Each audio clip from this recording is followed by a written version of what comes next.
VIP 병실, 정장 입은 남자가 침대 옆에 무릎을 꿇었습니다. 엄마, 미안해요. 40년 동안 원망했어요. 문 밖에선 빈털터리 노인이 그 광경을 보고 얼어붙었습니다. 아주 오래전 어디선가 본 것 같은 얼굴이 보였거든요.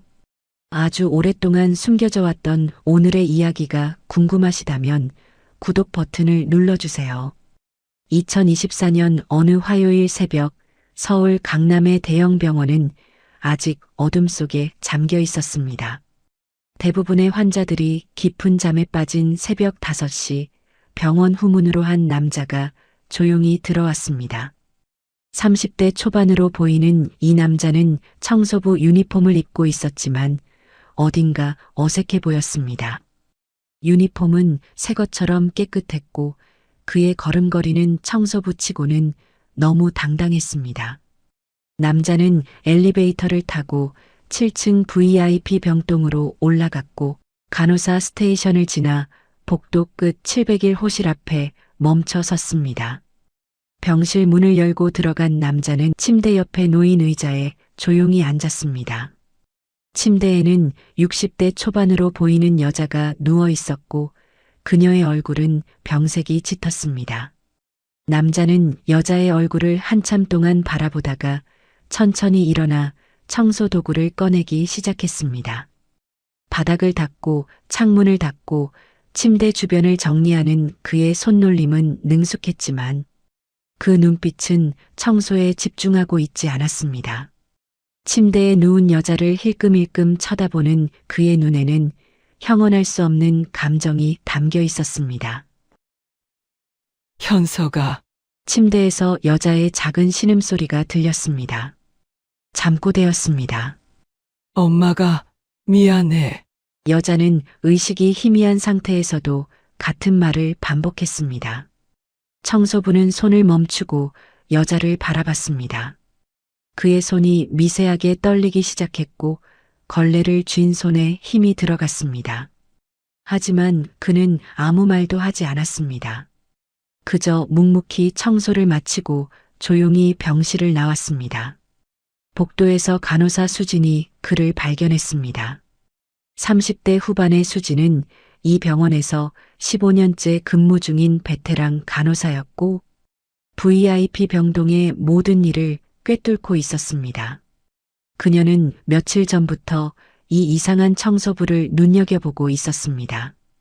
VIP 병동 청소는 보통 오전 8시에 시작되는데 이 남자는 매일 새벽 5시에 나타나 701 호실만 청소하고 사라졌습니다.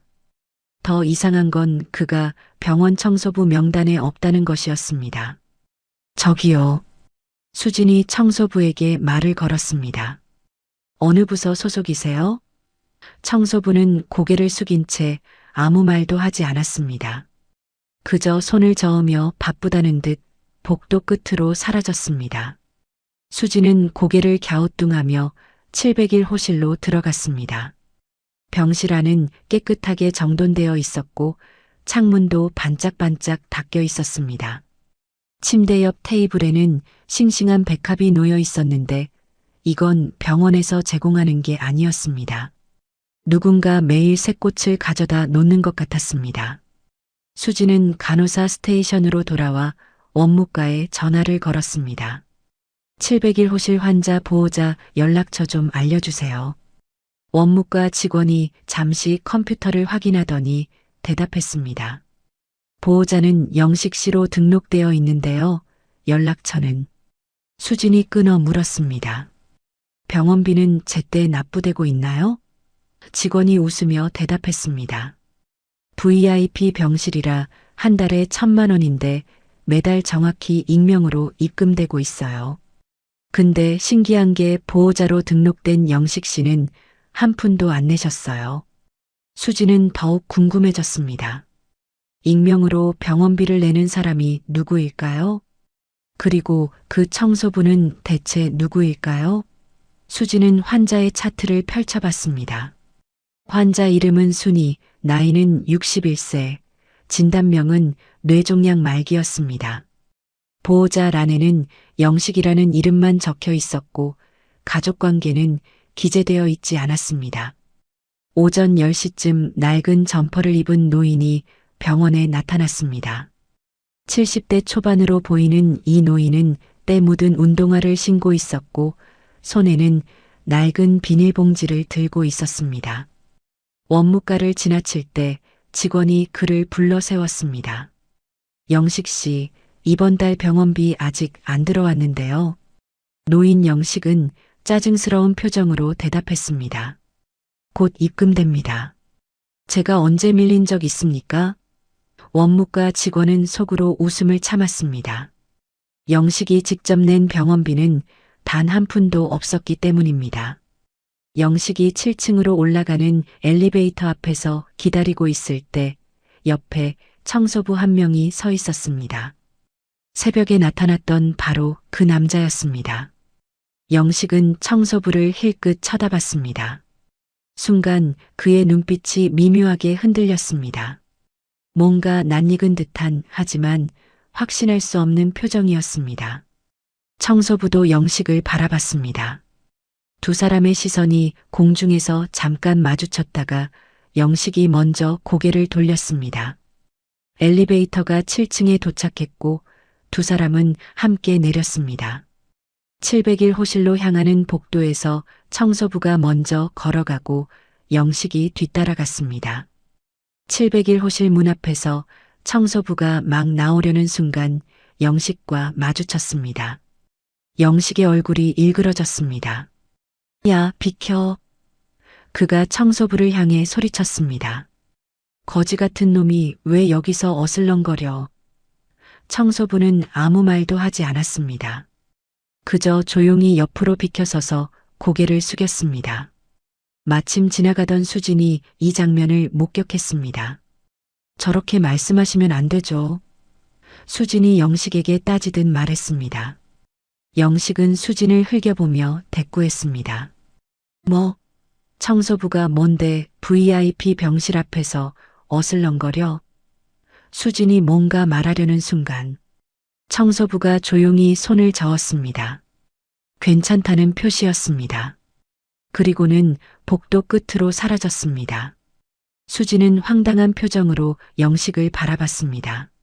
저 사람이 환자의 보호자라는 게 믿기지 않았습니다.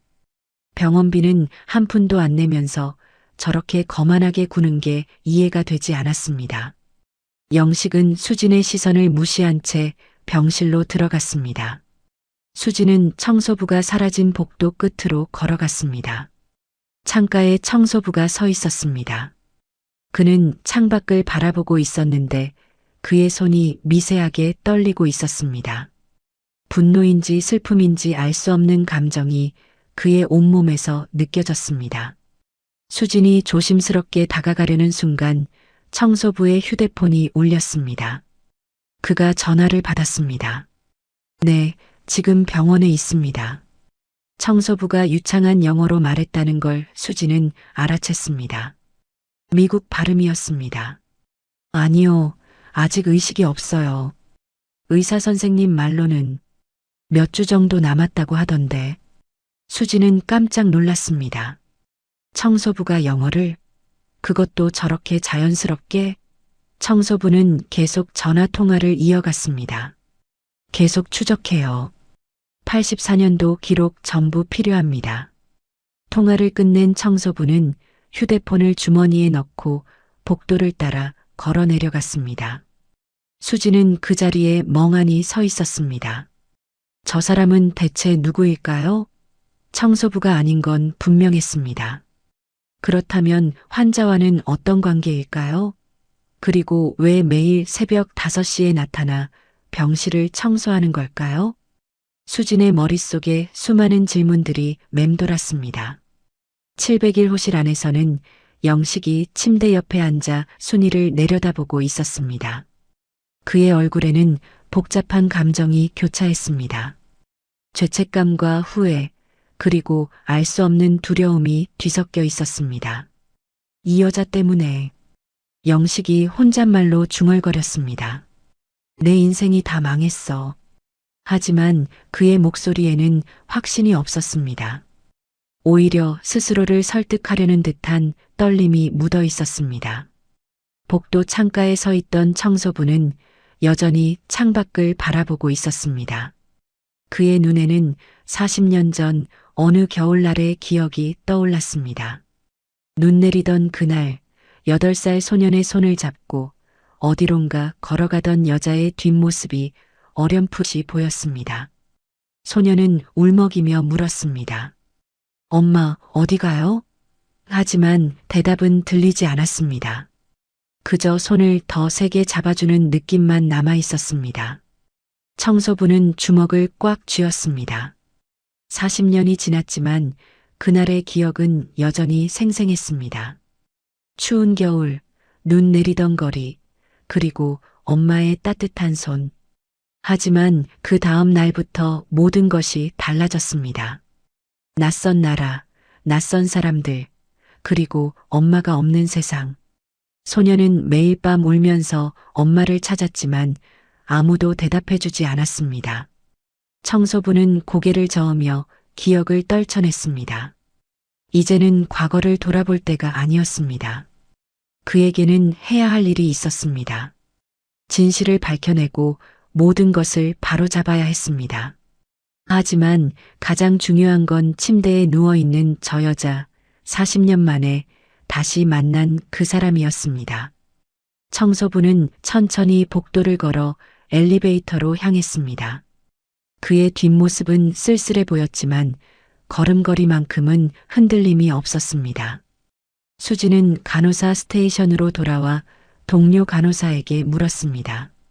700일 호실 환자, 가족이 누구누구 있어요?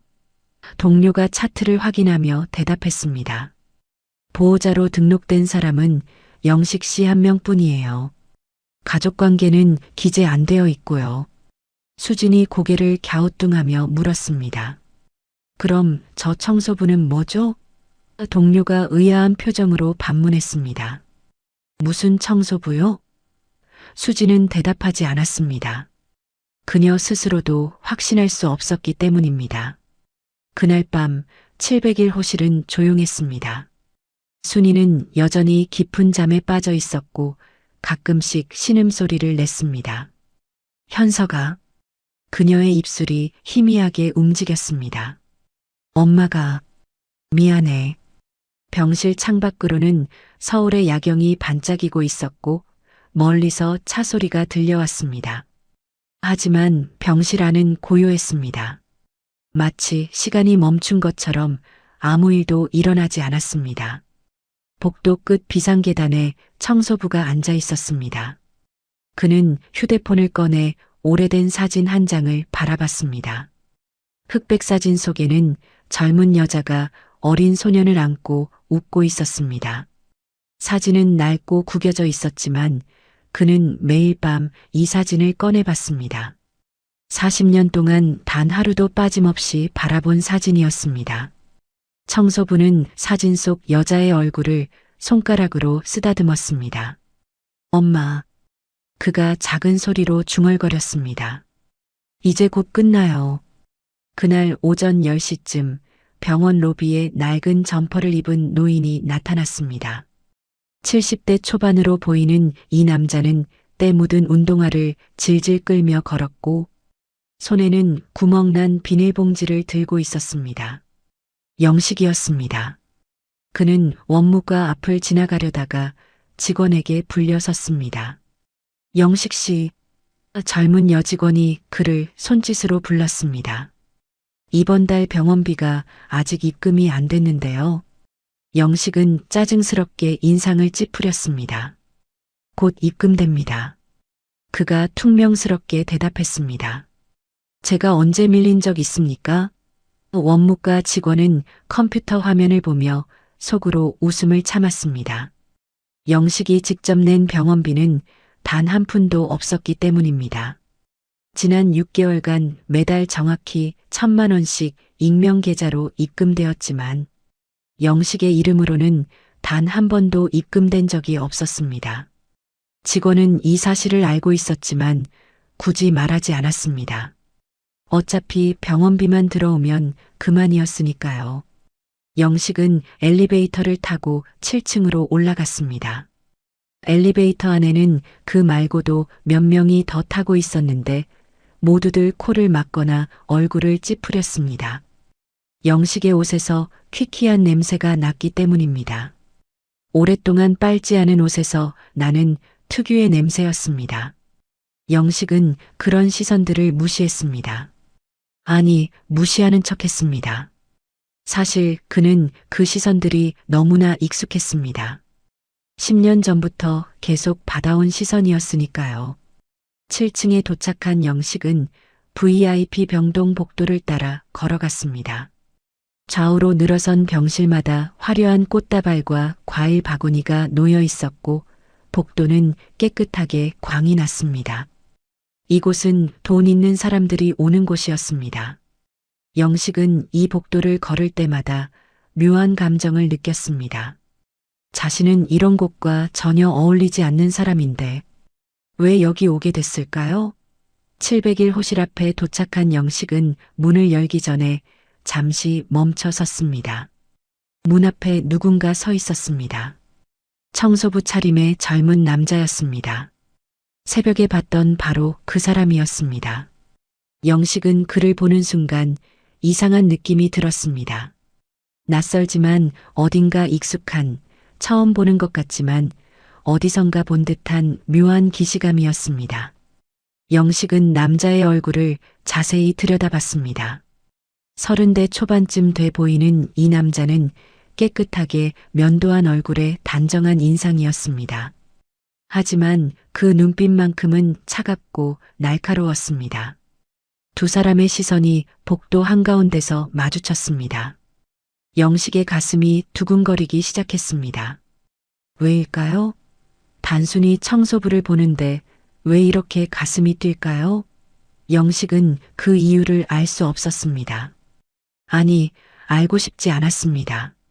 40년 전 어느 겨울날의 기억이 희미하게 떠올랐지만 그는 재빨리 그 생각을 지워버렸습니다. 그건 너무 오래전 일이었고 이미 끝난 일이었습니다. 야, 비켜. 영식이 소리쳤습니다. 자신도 모르게 목소리가 커졌습니다. 거지 같은 놈이 왜 여기서 어슬렁거려. 청소부는 아무 말도 하지 않았습니다. 그저 천천히 고개를 숙이며 옆으로 비켜섰습니다. 그의 손이 미세하게 떨렸지만 영식은 그걸 알아채지 못했습니다. 아니, 보지 않으려 했습니다. 영식은 청소부를 밀치듯 지나쳐 병실 문을 열었습니다. 저렇게 말씀하시면 안 되죠. 복도 끝에서 수진이 달려왔습니다. 그녀는 영식을 향해 화난 목소리로 말했습니다. 영식은 수진을 째려봤습니다. 뭐? 청소부가 뭔데 VIP 병실 앞에서 어슬렁거려? 수진이 뭔가 더 말하려는 순간 청소부가 조용히 손을 저었습니다. 괜찮다는 표시였습니다. 청소부는 고개를 숙인 채 복도 끝으로 사라졌습니다. 수진은 황당한 표정으로 영식을 바라봤습니다. 저 사람이 환자의 보호자라는 게 도저히 믿기지 않았습니다. 병원비는 한 푼도 안 내면서 저렇게 거만하게 구는 게 이해가 되지 않았습니다. 수진은 영식에게 한마디 더 하고 싶었지만 참았습니다. 어차피 말해봤자 소용없을 것 같았습니다. 그녀는 고개를 저으며 간호사 스테이션으로 돌아갔습니다. 영식은 병실 안으로 들어가 문을 닫았습니다. 병실 안은 조용했고 침대에는 순이가 누워 있었습니다. 영식은 침대 옆 의자에 털썩 주저앉았습니다. 순이의 얼굴은 40년 전보다 훨씬 야위고 주름투성이었지만 여전히 그때 그 얼굴이었습니다. 영식은 순이를 바라보며 복잡한 감정에 휩싸였습니다. 이 여자 때문에. 영식이 혼잣말로 중얼거렸습니다. 내 인생이 다 망했어. 하지만 그의 목소리에는 확신이 없었습니다. 오히려 스스로를 설득하려는 듯한 떨림이 묻어 있었습니다. 영식은 고개를 돌려 창밖을 바라봤습니다. 서울의 빌딩 숲이 보였고 멀리 남산타워가 희미하게 보였습니다. 저 도시 어딘가에는 자신이 살던 판잣집이 있었는데 지금은 다 없어지고 고층 빌딩으로 바뀌었을 것입니다. 영식은 주머니에서 구겨진 담배 한 갑을 꺼냈습니다. 그리고는 다시 넣었습니다. 병실에서는 담배를 피울 수 없었으니까요. 그는 비닐봉지에서 컵라면 하나를 꺼냈습니다. 500원짜리 싸구려 라면이었습니다. 병실 화장실로 들어가 뜨거운 물을 받아 라면을 끓이기 시작했습니다. 라면 냄새가 병실 안에 퍼졌습니다. 라면을 먹으며 영식은 과거를 떠올렸습니다. 40년 전 자신은 청계천에서 의류 도매상을 하던 그럭저럭 괜찮은 사업가였습니다. 한 달에 100만 원 정도는 벌었으니 당시로서는 나쁘지 않은 수입이었습니다. 형 대식이 건설회사를 운영하며 큰 돈을 벌 때 영식도 그 그늘 아래서 편하게 살았습니다. 그런데 모든 게 망가진 건 언제부터였을까요? 97년 IMF 때였을까요? 아니면 그보다 훨씬 전부터였을까요? 영식은 라면을 다 먹고 컵을 쓰레기통에 버렸습니다. 그리고 침대 옆으로 다가가 순이의 손을 잡았습니다. 순이의 손은 차갑고 말랐습니다. 뼈만 앙상하게 남은 그 손을 잡고 있자니 영식의 눈가가 뜨거워졌습니다. 순이야. 그가 작은 목소리로 말했습니다. 미안하다. 하지만 순이는 대답하지 않았습니다. 그저 희미하게 숨을 쉴 뿐이었습니다. 영식은 손을 놓고 다시 의자에 앉았습니다. 병실 벽에 걸린 시계를 보니 11시가 조금 넘었습니다. 점심시간까지는 아직 시간이 있었습니다. 영식은 주머니에서 낡은 지갑을 꺼냈습니다. 지갑 안에는 1,000원짜리 지폐 몇 장과 동전 몇 개가 전부였습니다. 오늘 점심은 또 편의점 삼각김밥으로 때워야 할 것 같았습니다. 그때 영식의 휴대폰이 울렸습니다. 화면을 보니 형수 미숙이었습니다. 영식은 한숨을 쉬며 전화를 받았습니다.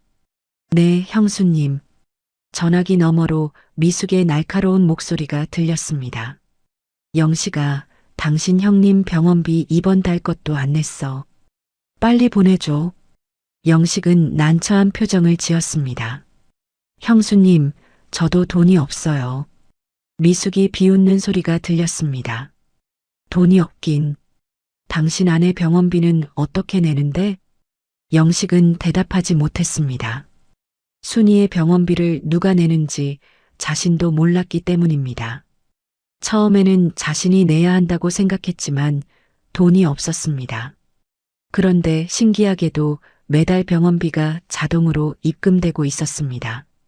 영식은 원무과에 몇 번이나 물어봤지만 익명 입금이라는 대답만 들었습니다. 도대체 누가 이 돈을 내는 걸까요? 영식은 알 수 없었습니다. 형수님, 저도 사정이 어려워요. 영식이 애원하듯 말했습니다. 미숙은 코웃음을 쳤습니다.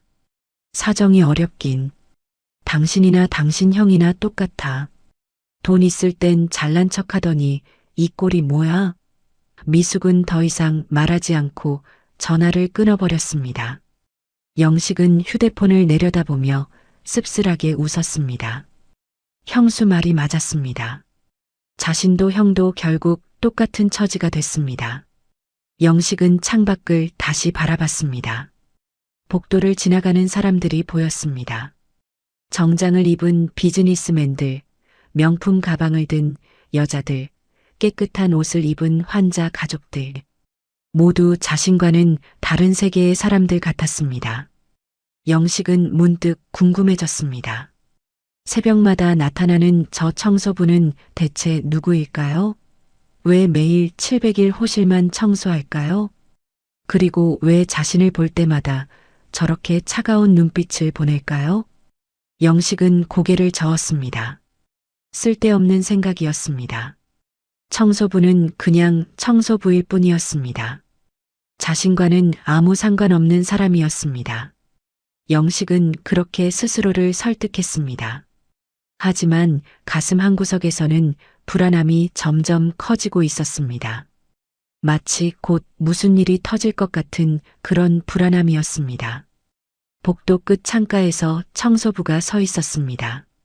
그는 700일 호실 문을 바라보고 있었습니다. 영식이 병실 안에 들어간 걸 확인한 청소부는 휴대폰을 꺼내 전화를 걸었습니다. 박 변호사님, 그가 낮은 목소리로 말했습니다. 84년도 기록 찾으셨습니까? 전화 너머로 중년 남자의 목소리가 들렸습니다. 청소부는 잠시 듣더니 고개를 끄덕였습니다. 좋습니다. 그럼 다음 주에 시작하시죠. 전화를 끊은 청소부는 다시 700일 호실 문을 바라봤습니다. 그의 눈빛에는 40년간 쌓인 무언가가 담겨 있었습니다. 분노일까요? 슬픔일까요? 아니면 그 둘 다일까요? 청소부는 주먹을 꽉 쥐었습니다. 곧 모든 게 밝혀질 것입니다. 40년 전 그날 무슨 일이 있었는지, 왜 8살 소년이 낯선 나라로 보내졌는지, 그리고 누가 그 모든 걸 계획했는지. 청소부는 천천히 복도를 따라 걸어 내려갔습니다. 그의 뒷모습은 결연해 보였습니다. 마치 오랜 전쟁을 준비하는 군인처럼 말입니다. 시간을 40년 전으로 돌려보겠습니다. 1983년 여름, 서울 청계천 평화시장 3층 봉제 공장의 아침은 일찍 시작됐습니다. 새벽 5시부터 형광등 불이 켜지고 재봉틀 소리가 요란하게 울려 퍼졌습니다. 60여 대의 브라더 재봉틀이 일제히 돌아가면서 내는 소음은 귀가 먹먹해질 정도였습니다. 공장 안은 먼지가 자욱했고 환기조차 제대로 되지 않아 숨을 쉬기가 답답했습니다. 하지만 이곳에서 일하는 여공들은 그런 환경에 이미 익숙해져 있었습니다. 미싱대 앞에 앉은 24살 순이는 오늘도 똑같은 동작을 반복하고 있었습니다. 원단을 받아 재봉틀에 넣고 페달을 밟으면 바늘이 빠르게 움직이며 천을 박음질했습니다. 한 장을 마치면 다음 원단을 받고 또 같은 동작을 반복했습니다. 아침 7시부터 밤 11시까지 하루 16시간 동안 순이는 이 자리에 앉아 있었습니다. 점심시간 30분과 저녁시간 30분을 빼면 쉴 시간은 없었습니다. 순이의 월급은 5만 원이었습니다. 당시로서는 그리 나쁘지 않은 금액이었지만 생활하기에는 빠듯했습니다. 원룸 월세가 3만 원이었고 전기세와 수도세를 내고 나면 2만 원이 남았습니다. 2만 원으로 한 달을 버텨야 했습니다. 밥은 공장 식당에서 한 끼에 200원을 내고 먹었지만 양이 적어서 늘 배가 고팠습니다. 순이는 저녁에 집에 돌아가면 라면 한 개를 끓여 먹거나 삼각김밥 하나로 저녁을 때우곤 했습니다. 옆 미싱대에 앉은 30대 언니가 순이를 흘끔 쳐다봤습니다. 몇 주 전부터 순이의 배가 조금씩 나오고 있다는 걸 눈치챘기 때문입니다. 점심시간에 언니가 순이에게 작은 목소리로 물었습니다. 순이야, 너 혹시... 순이는 고개를 저었습니다. 하지만 언니는 이미 알고 있었습니다. 순이가 입덧을 할 때마다 화장실로 뛰어가는 걸 여러 번 봤으니까요. 언니는 걱정스러운 눈빛으로 순이를 바라봤습니다. 애기 아빠는? 순이는 대답하지 않았습니다. 그저 고개를 떨구고 라면을 먹을 뿐이었습니다. 사흘 후 순이의 비밀은 들통났습니다. 공장장이 순이를 사무실로 불렀습니다. 50대 후반의 공장장은 담배를 피우며 순이를 위아래로 훑어봤습니다. 너 배 나왔지? 순이는 아무 말도 하지 못했습니다. 공장장이 책상을 탁 쳤습니다. 미혼모는 우리 공장의 모토. 분위기 망친다고. 순이가 눈물을 흘리며 애원했습니다. 사장님, 제발요. 제가 열심히 일할게요. 공장장은 고개를 저었습니다. 안 돼. 당장 나가. 오늘 일한 건 내일 월급날 줄 테니까. 순이는 공장 밖으로 쫓겨났습니다. 7월의 뜨거운 햇살이 머리 위로 쏟아졌고 청계천 고가도로 밑 판잣집들이 아지랑이 속에서 흔들렸습니다. 순이는 멍하니 서서 앞을 바라봤습니다. 이제 어떻게 해야 할까요? 일자리도 없고 돈도 없는데 뱃속에는 아기가 자라고 있었습니다. 순이는 청계천변을 따라 걸으며 눈물을 흘렸습니다. 지나가는 사람들이 이상하게 쳐다봤지만 순이는 신경 쓰지 않았습니다. 원룸에 돌아온 순이는 집주인 아주머니를 만났습니다. 60대 아주머니는 순이의 배를 보더니 한숨을 쉬었습니다. 순이야, 보증금 70만 원은 언제 마련할 거니? 순이는 고개를 숙였습니다. 보증금은커녕 다음 달 월세 3만 원도 낼 수 없을 것 같았습니다. 아주머니가 말을 이었습니다. 다음 달까지 월세 못 내면 나가야 해. 순이는 고개를 끄덕였습니다. 달리 방법이 없었습니다. 그날 저녁 순이는 짐을 쌌습니다. 가진 것이라고는 옷 몇 벌과 이불 한 채가 전부였습니다. 순이는 큰 보따리에 짐을 싸서 청계천 고가도로 밑으로 갔습니다. 그곳에는 판잣집들이 다닥다닥 붙어 있었습니다. 대부분 지방에서 올라온 사람들이 사는 곳이었습니다. 순이는 빈 판잣집 하나를 발견했습니다. 출입문도 제대로 없고 벽에는 구멍이 뚫려 있었지만 그래도 비는 피할 수 있을 것 같았습니다. 순이는 그곳에 짐을 풀었습니다. 바닥에 신문지를 깔고 그 위에 이불을 펼쳤습니다. 밤이 되자 판잣집 안은 추웠습니다. 7월인데도 밤바람이 차가웠고 벽 틈새로 바람이 들어왔습니다. 순이는 이불을 뒤집어 쓰고 배를 감싸 안았습니다. 뱃속에서 아기가 움직이는 게 느껴졌습니다. 순이는 배를 쓰다듬으며 작은 목소리로 말했습니다. 미안해. 엄마가 너한테 아무것도 해줄 게 없어. 여름이 지나고 가을이 왔습니다. 순이는 판잣집 근처에서 할 수 있는 일을 찾아다녔습니다. 식당 설거지, 청소, 전단지 돌리기 같은 일용직 일을 하며 하루하루를 버텼습니다. 하루 일당은 1,000원에서 2,000원 정도였습니다. 그 돈으로 라면과 밥을 사 먹으며 겨우 연명했습니다.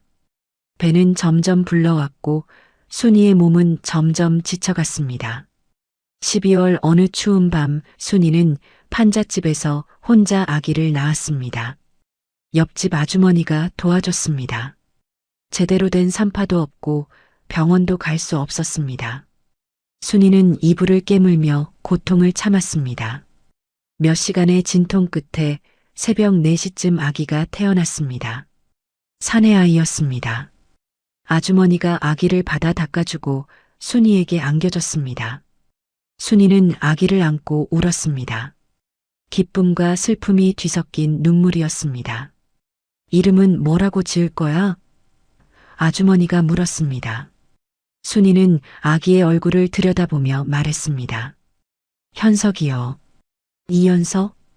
아주머니가 고개를 끄덕였습니다. 좋은 이름이네. 순이는 현석이를 가슴에 안고 젖을 물렸습니다. 현석이는 작은 입으로 젖을 빨았습니다. 순이는 그 모습을 보며 눈물을 흘렸습니다. 현석아, 미안해. 엄마가 너한테 줄 게 아무것도 없어. 겨울은 매서웠습니다. 판잣집에는 난방이 없어서 밤이면 꽁꽁 얼어붙었습니다.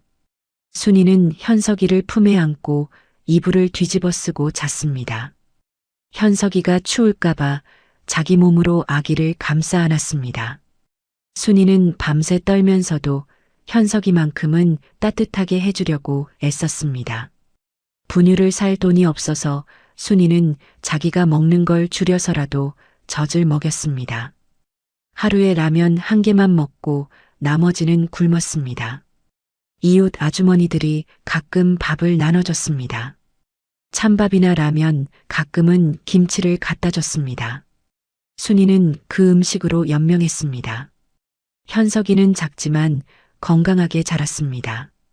100일이 지나고 첫돌이 지나면서 현석이는 점점 사람 모습을 갖춰갔습니다. 순이는 현석이를 볼 때마다 힘이 났습니다. 아무리 힘들어도 이 아이 때문에 버틸 수 있었습니다. 1984년 봄이 되자 순이는 다시 일자리를 찾아 나섰습니다.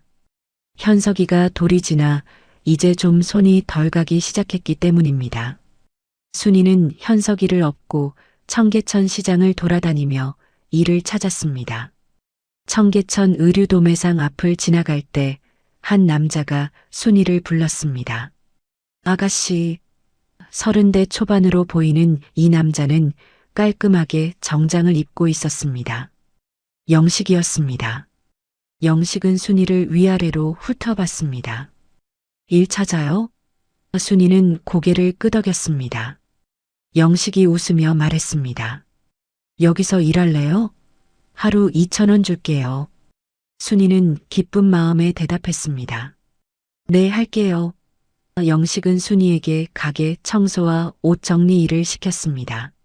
순이는 현석이를 업고 일했습니다. 현석이는 얌전히 엄마 등에 엎여 있었습니다. 며칠 동안 일하는 순이를 지켜본 영식은 생각했습니다.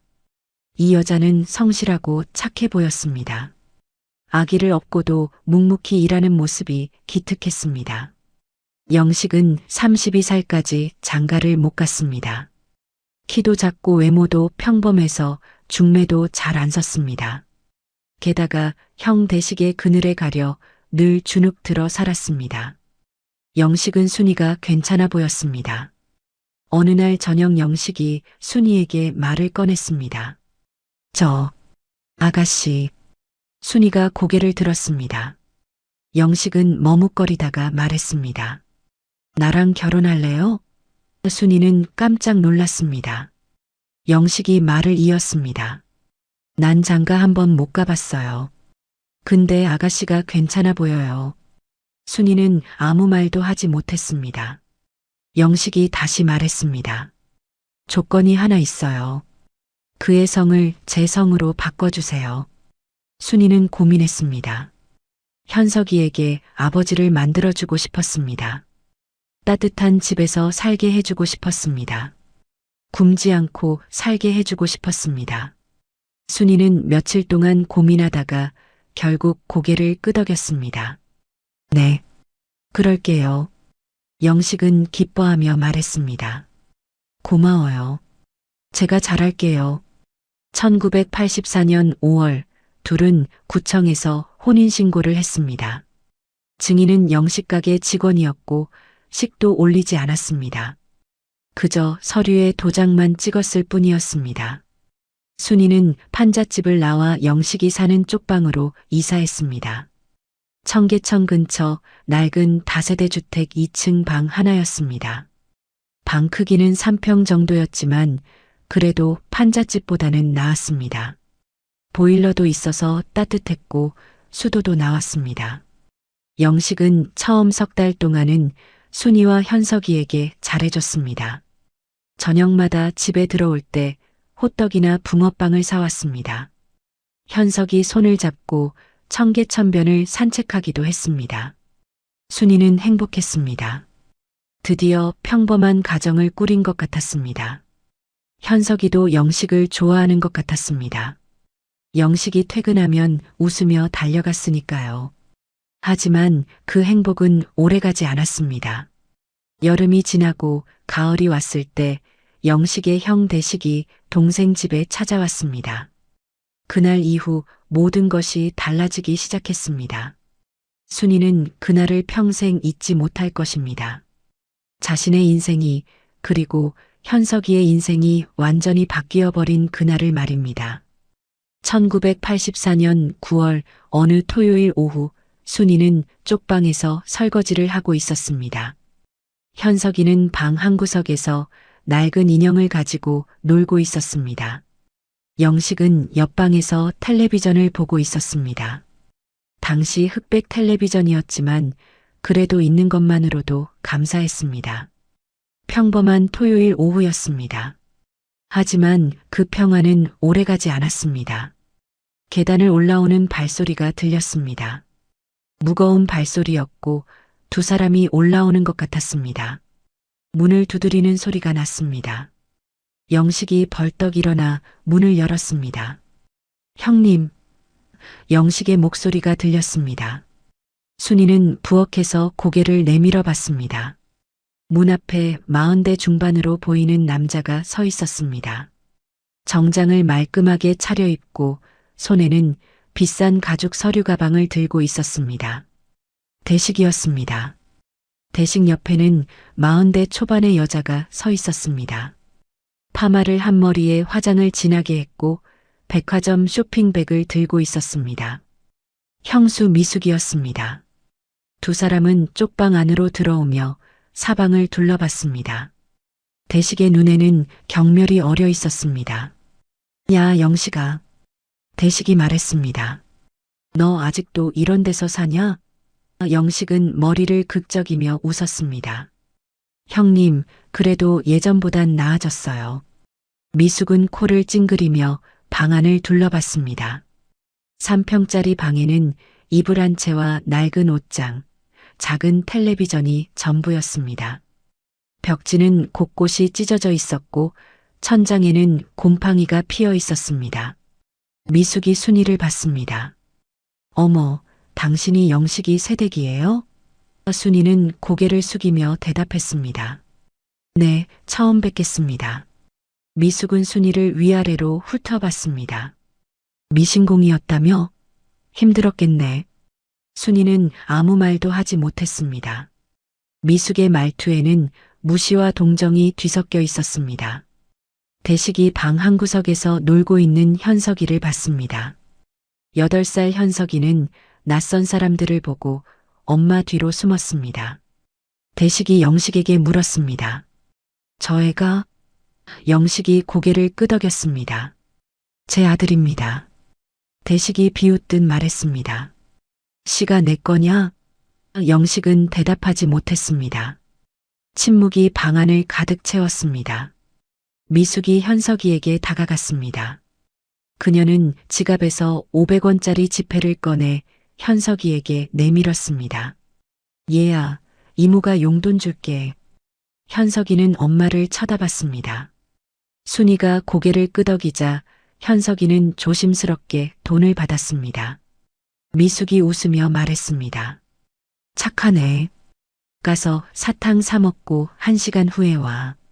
현석이는 엄마를 다시 쳐다봤고 순이는 작게 고개를 끄덕였습니다.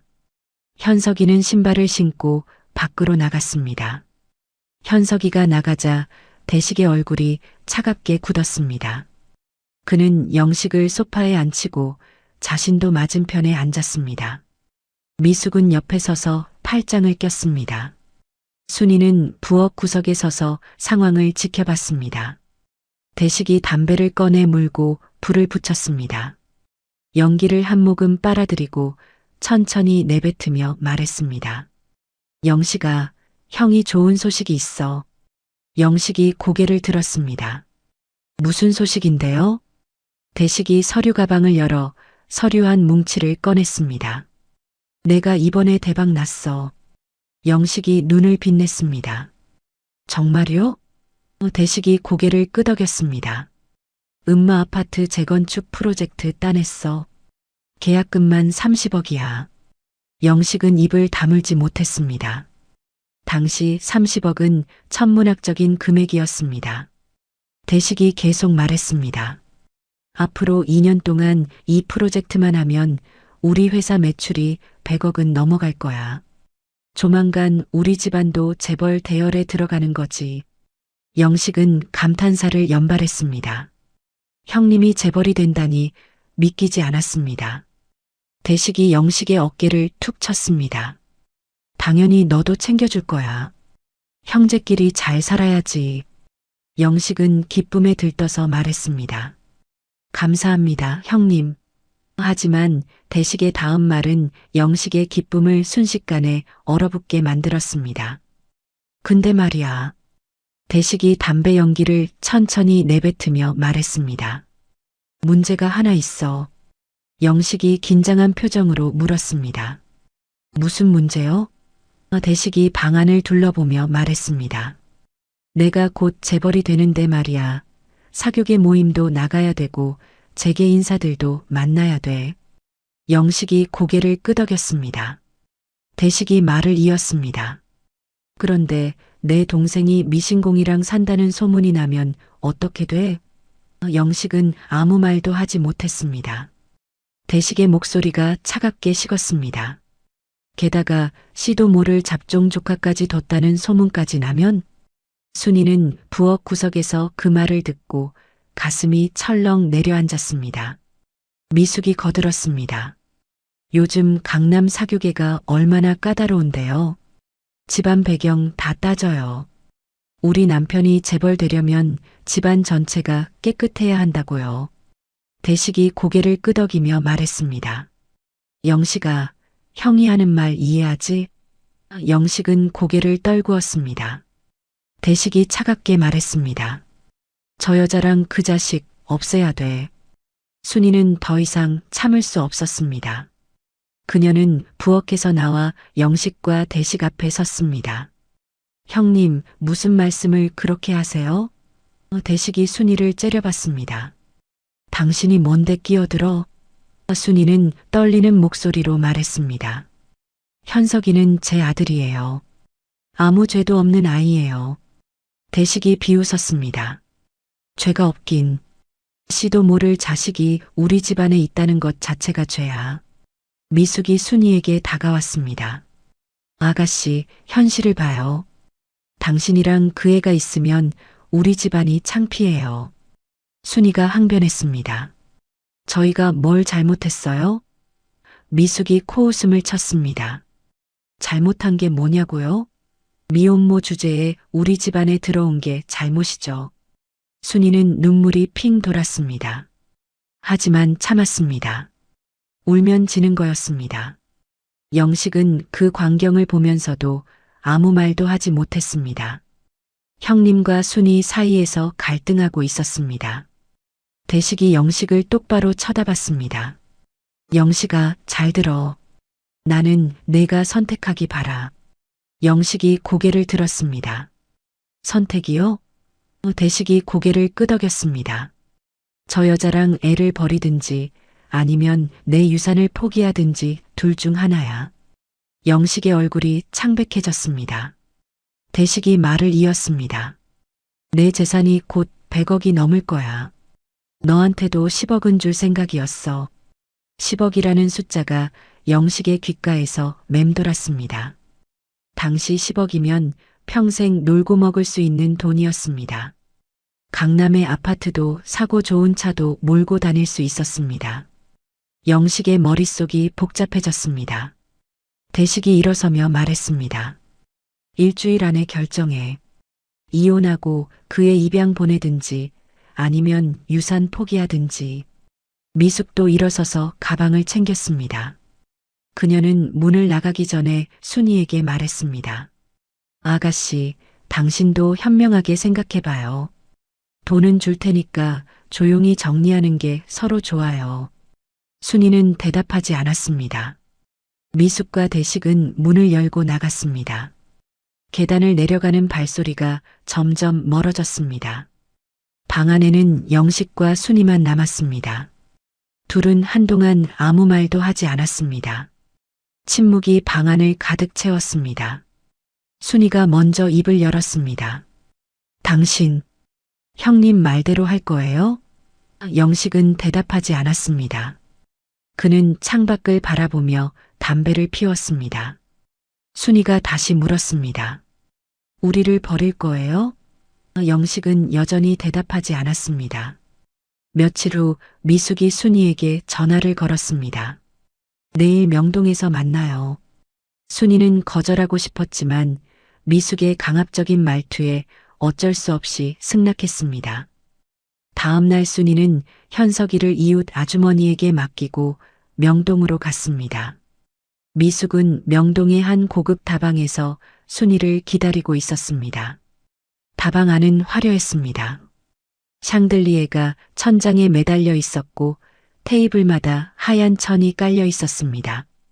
순이는 낡은 옷을 입고 그 화려한 다방으로 들어갔습니다. 주변 사람들이 순이를 이상하게 쳐다봤습니다.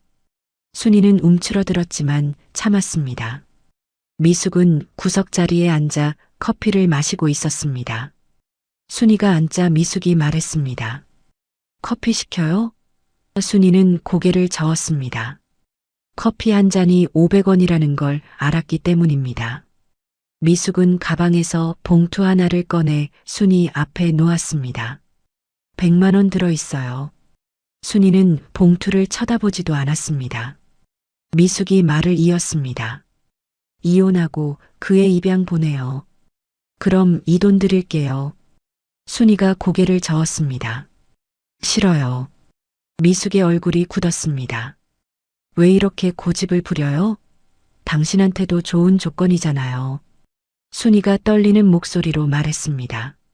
현석이는 제 아들이에요. 돈으로 살 수 있는 게 아니에요. 미숙이 코웃음을 쳤습니다. 감상에 젖지 마요. 당신이 그 애를 키울 수 있어요? 돈도 없고 일자리도 없으면서. 순이는 대답하지 못했습니다. 미숙의 말이 맞았기 때문입니다. 미숙이 차갑게 말했습니다. 일주일 드릴게요. 생각 잘해봐요. 안 그러면 영식이 유산도 못 받고 당신도 쫓겨나요. 순이는 다방을 나왔습니다. 명동거리는 사람들로 북적였습니다. 백화점 쇼핑백을 든 사람들, 양복을 입은 회사원들, 화려한 옷을 입은 여자들, 모두가 자신과는 다른 세계의 사람들 같았습니다. 순이는 눈물을 흘리며 집으로 돌아왔습니다. 현석이는 이웃 아주머니 집에서 놀고 있었습니다. 순이는 현석이를 안고 울었습니다. 현석아, 미안해. 엄마가 너를 지켜줄 수 있을까? 그날 밤 영식이 술을 마시고 집에 돌아왔습니다. 그는 비틀거리며 방 안으로 들어와 소파에 털썩 주저앉았습니다. 순이가 물 한 잔을 가져다 줬지만 영식은 밀쳐냈습니다. 물컵이 바닥에 떨어져 깨졌습니다. 현석이가 놀라서 울기 시작했습니다. 영식이 현석이를 노려봤습니다. 시끄러워. 그가 소리쳤습니다. 다 너 때문이야. 순이가 현석이를 감싸 안았습니다. 영식은 머리를 감싸쥐고 중얼거렸습니다. 왜 이렇게 됐을까? 순이는 떨리는 목소리로 물었습니다. 당신 정말 우리를 버릴 거예요? 영식은 대답하지 않았습니다. 그는 그대로 소파에 쓰러져 잠들었습니다.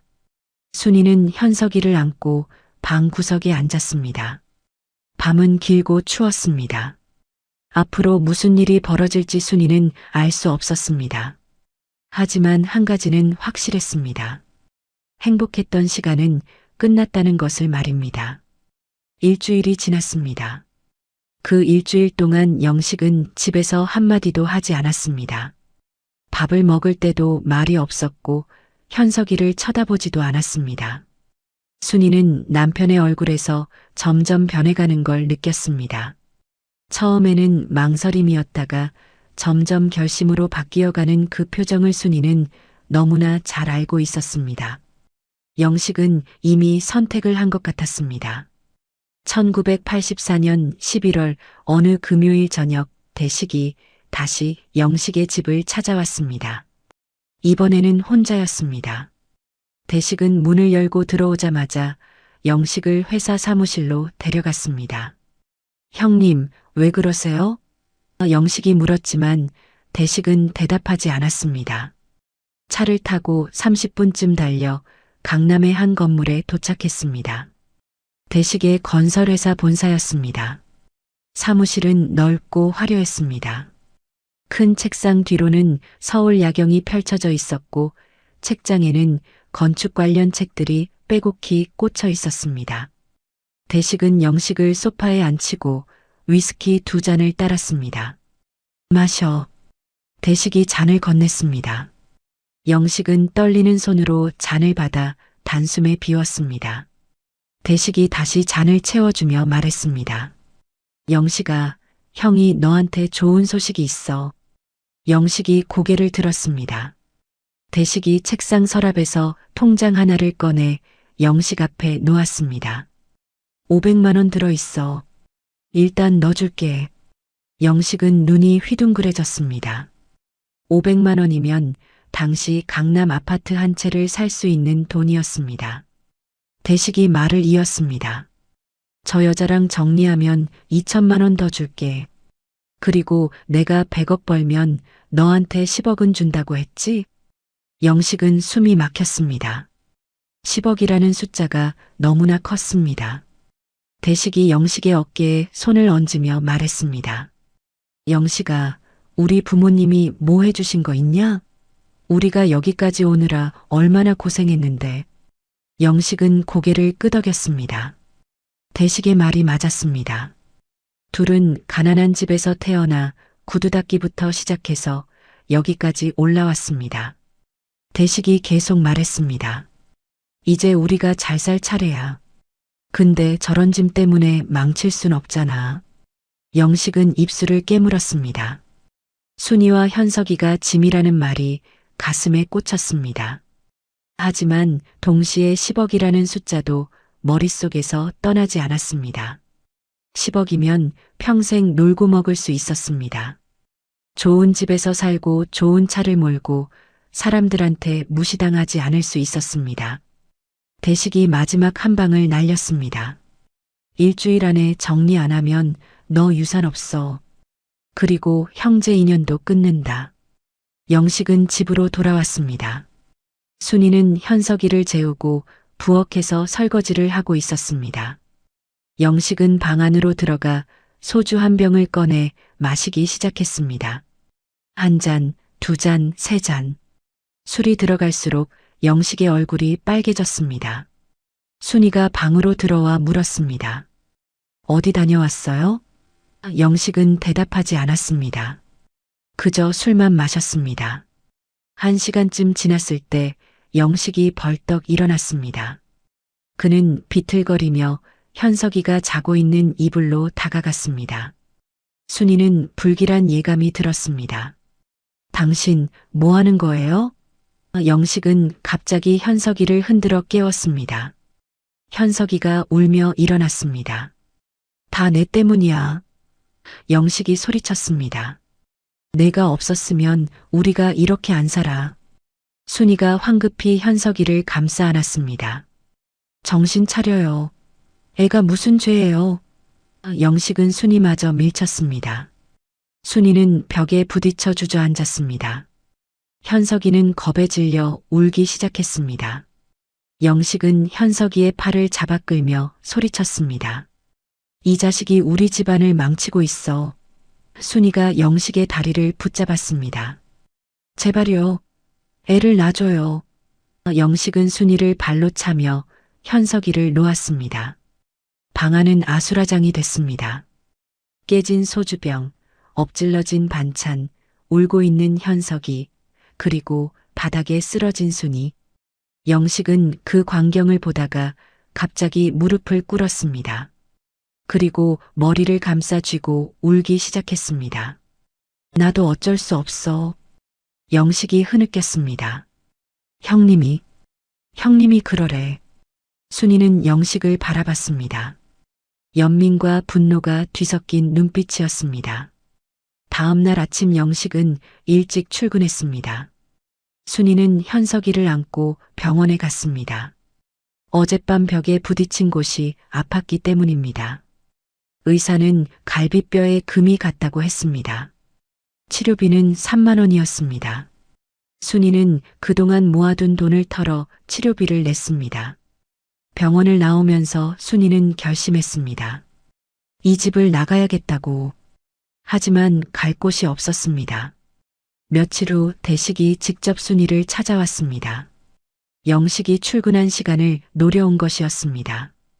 대식은 문을 열고 들어오더니 순이에게 봉투 하나를 던졌습니다. 200만 원 들어있어. 순이는 봉투를 쳐다보지도 않았습니다.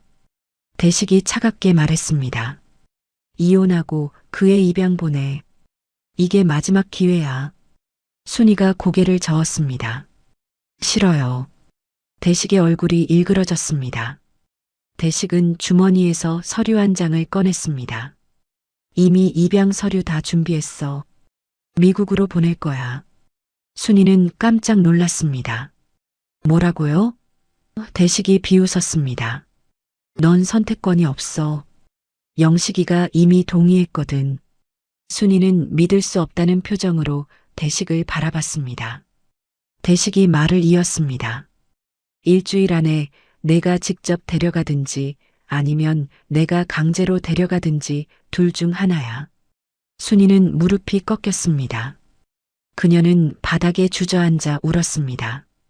제발이요. 제발 우리 현석이는. 대식은 순이를 내려다보며 말했습니다. 일주일이야.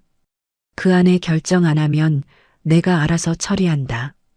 대식은 그대로 문을 열고 나갔습니다. 순이는 바닥에 쓰러져 한참을 울었습니다. 현석이가 유치원에서 돌아올 시간이었지만 순이는 일어날 수가 없었습니다. 그날 저녁 영식이 집에 돌아왔습니다.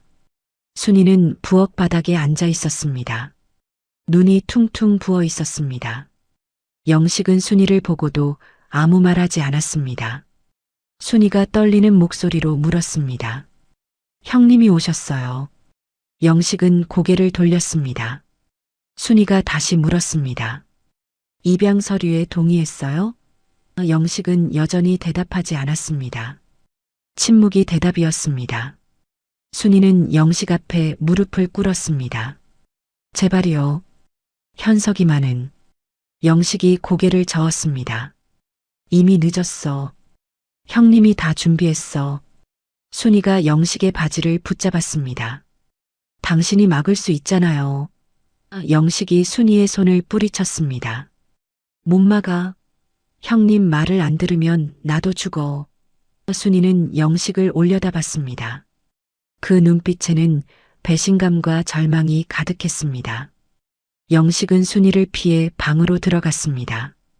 그는 이불을 뒤집어 쓰고 누웠습니다. 귀를 막아도 밖에서 들리는 순이의 울음소리가 계속 들렸습니다. 영식도 이불 속에서 눈물을 흘렸습니다. 하지만 그는 이미 선택을 한 것이었습니다. 돈을 선택한 것이었습니다. 일주일이 지났습니다. 1984년 12월 14일 대식이 다시 찾아왔습니다. 이번에는 미숙도 함께였습니다. 대식은 순이에게 최후 통첩을 했습니다. 내일까지 내가 직접 고아원에 데려가. 안 그러면 경찰 부르고 강제로 데려간다. 순이는 더 이상 버틸 힘이 없었습니다. 일주일 동안 밥도 제대로 못 먹고 잠도 못 잤습니다. 순이는 고개를 끄덕였습니다. 제가 데려갈게요. 그날 밤 영식이 집에 들어왔을 때 순이는 현석이를 안고 구석에 앉아 있었습니다. 영식은 순이에게 다가가 무릎을 꿇었습니다. 그리고 작은 목소리로 말했습니다. 미안해. 순이는 대답하지 않았습니다. 영식이 다시 말했습니다. 나도 어쩔 수 없었어. 순이는 여전히 대답하지 않았습니다. 영식은 일어나 방으로 들어갔습니다. 순이는 밤새 현석이를 안고 있었습니다. 현석이는 엄마 품에서 편안하게 잠들어 있었습니다. 순이는 현석이의 얼굴을 한참 동안 바라봤습니다. 작은 코, 긴 속눈썹, 통통한 볼. 8년 동안 키운 아들이었습니다. 뱃속에 10개월 태어나서 8년. 총 9년간 함께한 아들이었습니다. 순이는 현석이의 이마에 입을 맞췄습니다. 현석아, 엄마가 미안해. 다음 날 새벽 순이는 현석이를 깨웠습니다. 현석아, 일어나. 현석이는 눈을 비비며 일어났습니다. 엄마, 어디 가요? 순이는 대답하지 않았습니다. 그저 현석이에게 옷을 입히고 신발을 신겼습니다. 밖은 춥고 어두웠습니다. 거리에는 사람이 거의 없었습니다. 순이는 현석이의 손을 잡고 걷기 시작했습니다. 12월 15일 새벽 5시 눈이 내리기 시작했습니다. 하얀 눈송이들이 하늘에서 떨어져 거리를 덮었습니다. 순이와 현석이는 눈 속을 걸어갔습니다. 현석이가 물었습니다. 엄마, 어디 가요? 순이는 눈물을 참으며 대답했습니다. 잠깐만 갈 곳이 있어. 현석이는 고개를 끄덕이며 엄마 손을 꽉 잡았습니다. 둘은 새벽에 서울 거리를 걸어갔습니다. 목적지는 고아원이었습니다. 1984년 12월 15일 새벽 6시 순이와 현석이는 서울 중구에 있는 한 고아원 앞에 도착했습니다. 눈은 계속 내렸고 두 사람의 어깨에는 하얀 눈이 쌓여 있었습니다. 고아원은 낡은 3층짜리 건물이었고 정문에는 사랑의 집이라는 간판이 걸려 있었습니다. 순이는 한참 동안 그 간판을 바라봤습니다. 현석이가 엄마의 옷자락을 잡아당기며 물었습니다. 엄마, 여기가 어디예요? 순이는 대답할 수가 없었습니다. 정문을 열고 들어가니 복도에 형광등 불빛이 깜빡이고 있었습니다. 2층 원장실 문패가 보였습니다. 순이는 떨리는 손으로 문을 두드렸습니다. 안에서 중년 여자의 목소리가 들렸습니다. 들어오세요. 순이는 현석이의 손을 잡고 원장실로 들어갔습니다. 60대 초반으로 보이는 원장이 책상에 앉아 서류를 보고 있었습니다. 원장이 고개를 들어 순이를 봤습니다. 어떻게 오셨어요? 순이는 입술을 깨물었습니다. 한참을 망설이다가 겨우 입을 열었습니다. 원장님, 제 아들을 잠깐만 맡아주실 수 있을까요? 원장이 안경을 벗으며 물었습니다. 사정이 어떻게 되세요? 순이는 눈물을 참으며 대답했습니다. 집안 사정이 복잡해서요. 한 달만 맡아주시면 제가 꼭 데리러 올게요.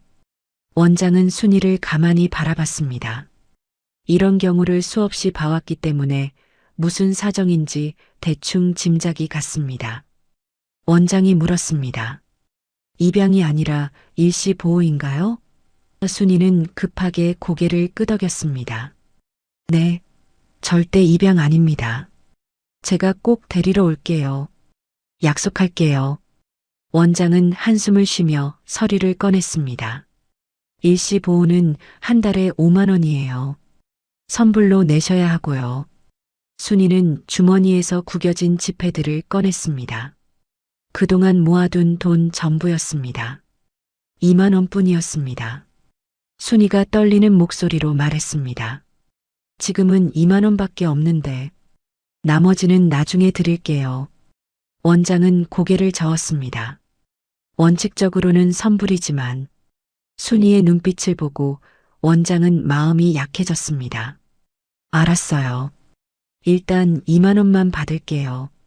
나머지는 일주일 안에 가져오세요. 순이는 고개를 숙여 인사했습니다. 감사합니다, 원장님. 원장이 서류를 내밀며 말했습니다. 여기 보호자 동의서에 서명하세요. 그리고 아이 이름이랑 생년월일 적어주시고요. 순이는 떨리는 손으로 서류에 이름을 적었습니다. 이연서 1976년 12월 3일생. 순이는 펜을 쥔 손에 힘을 주었지만 글씨가 흔들렸습니다. 서명을 마치고 순이는 현석이를 안았습니다. 현석이는 아직도 무슨 일인지 잘 몰랐습니다. 순이가 현석이의 귀에 속삭였습니다. 현석아, 엄마가 금방 올게. 약속할게. 여기서 착하게 기다리고 있어. 현석이가 물었습니다.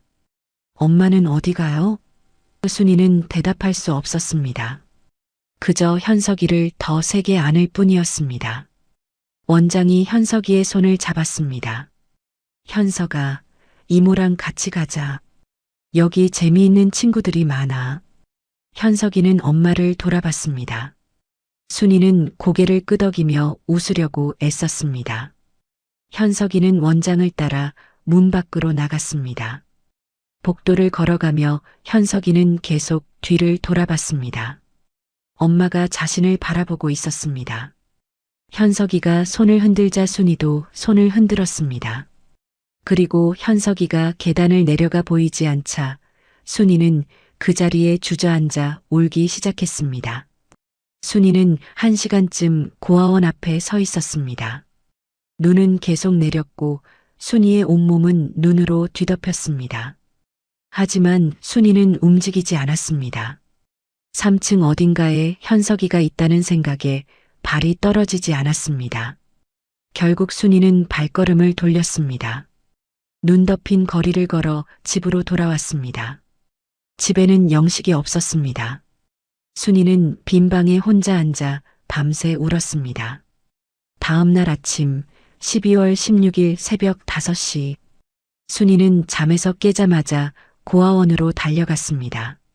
어젯밤 한숨도 못 잤지만 현석이를 데리러 가야 한다는 생각뿐이었습니다. 순이는 고아원 문을 두드렸습니다. 당직 선생이 문을 열었습니다. 누구세요? 순이가 급하게 말했습니다. 제 아들 데리러 왔어요. 이현석이요. 당직 선생이 고개를 갸우뚱했습니다. 잠시만요. 선생은 원장을 불러왔습니다. 원장이 나와서 순이를 봤습니다. 어머니, 무슨 일이세요? 순이가 떨리는 목소리로 말했습니다. 제 아들 데리러 왔어요. 현석이요.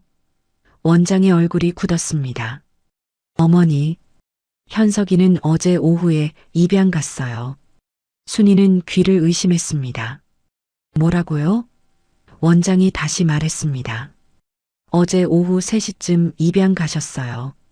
순이는 비틀거렸습니다. 말도 안 돼요. 제가 일시 보호라고 했잖아요. 원장이 당황하며 말했습니다.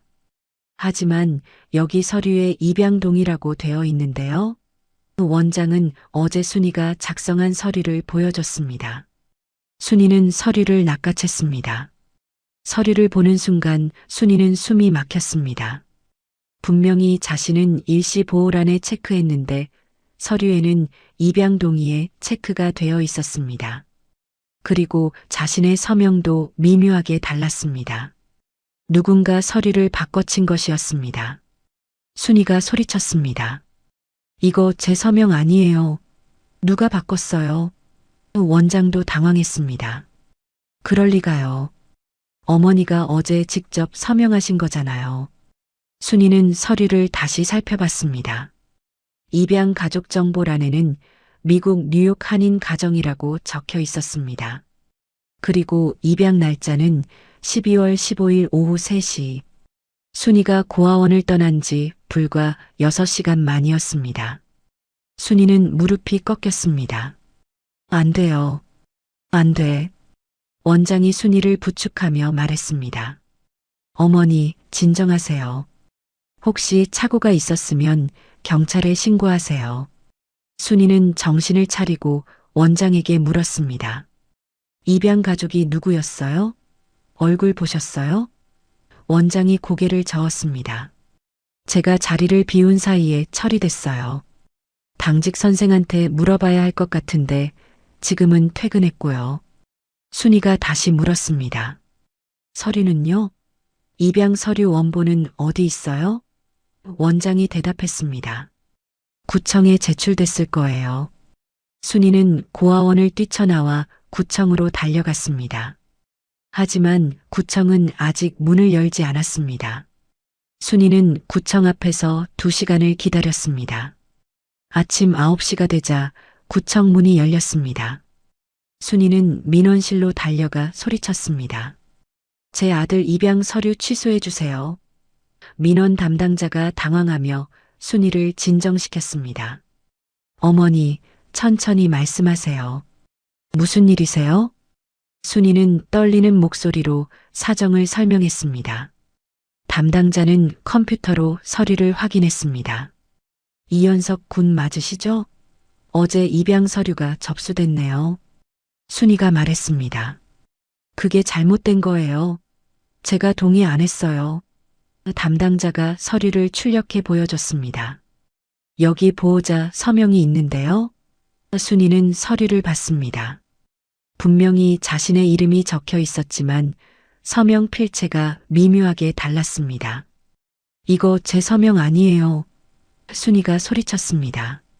담당자가 난처한 표정으로 말했습니다. 어머니, 필적 감정을 받으셔야 할 것 같은데요. 하지만 그것도 시간이 걸려요. 순이가 물었습니다. 얼마나 걸려요? 담당자가 대답했습니다.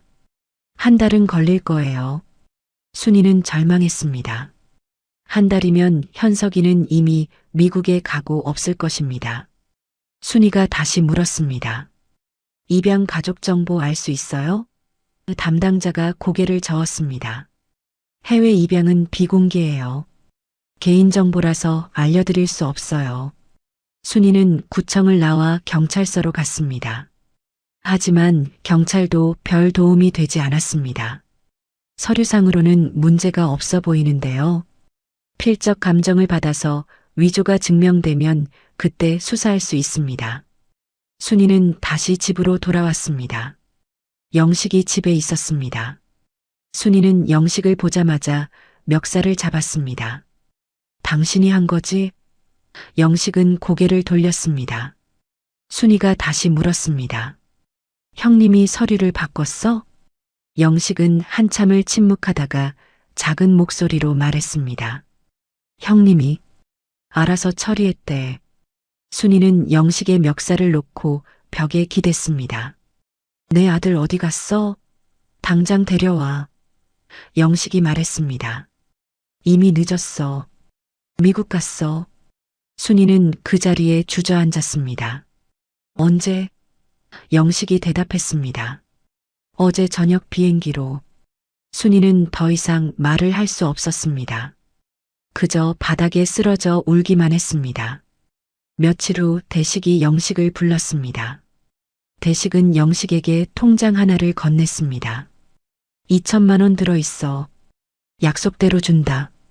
영식은 통장을 받았지만 기쁘지 않았습니다. 대식이 말했습니다.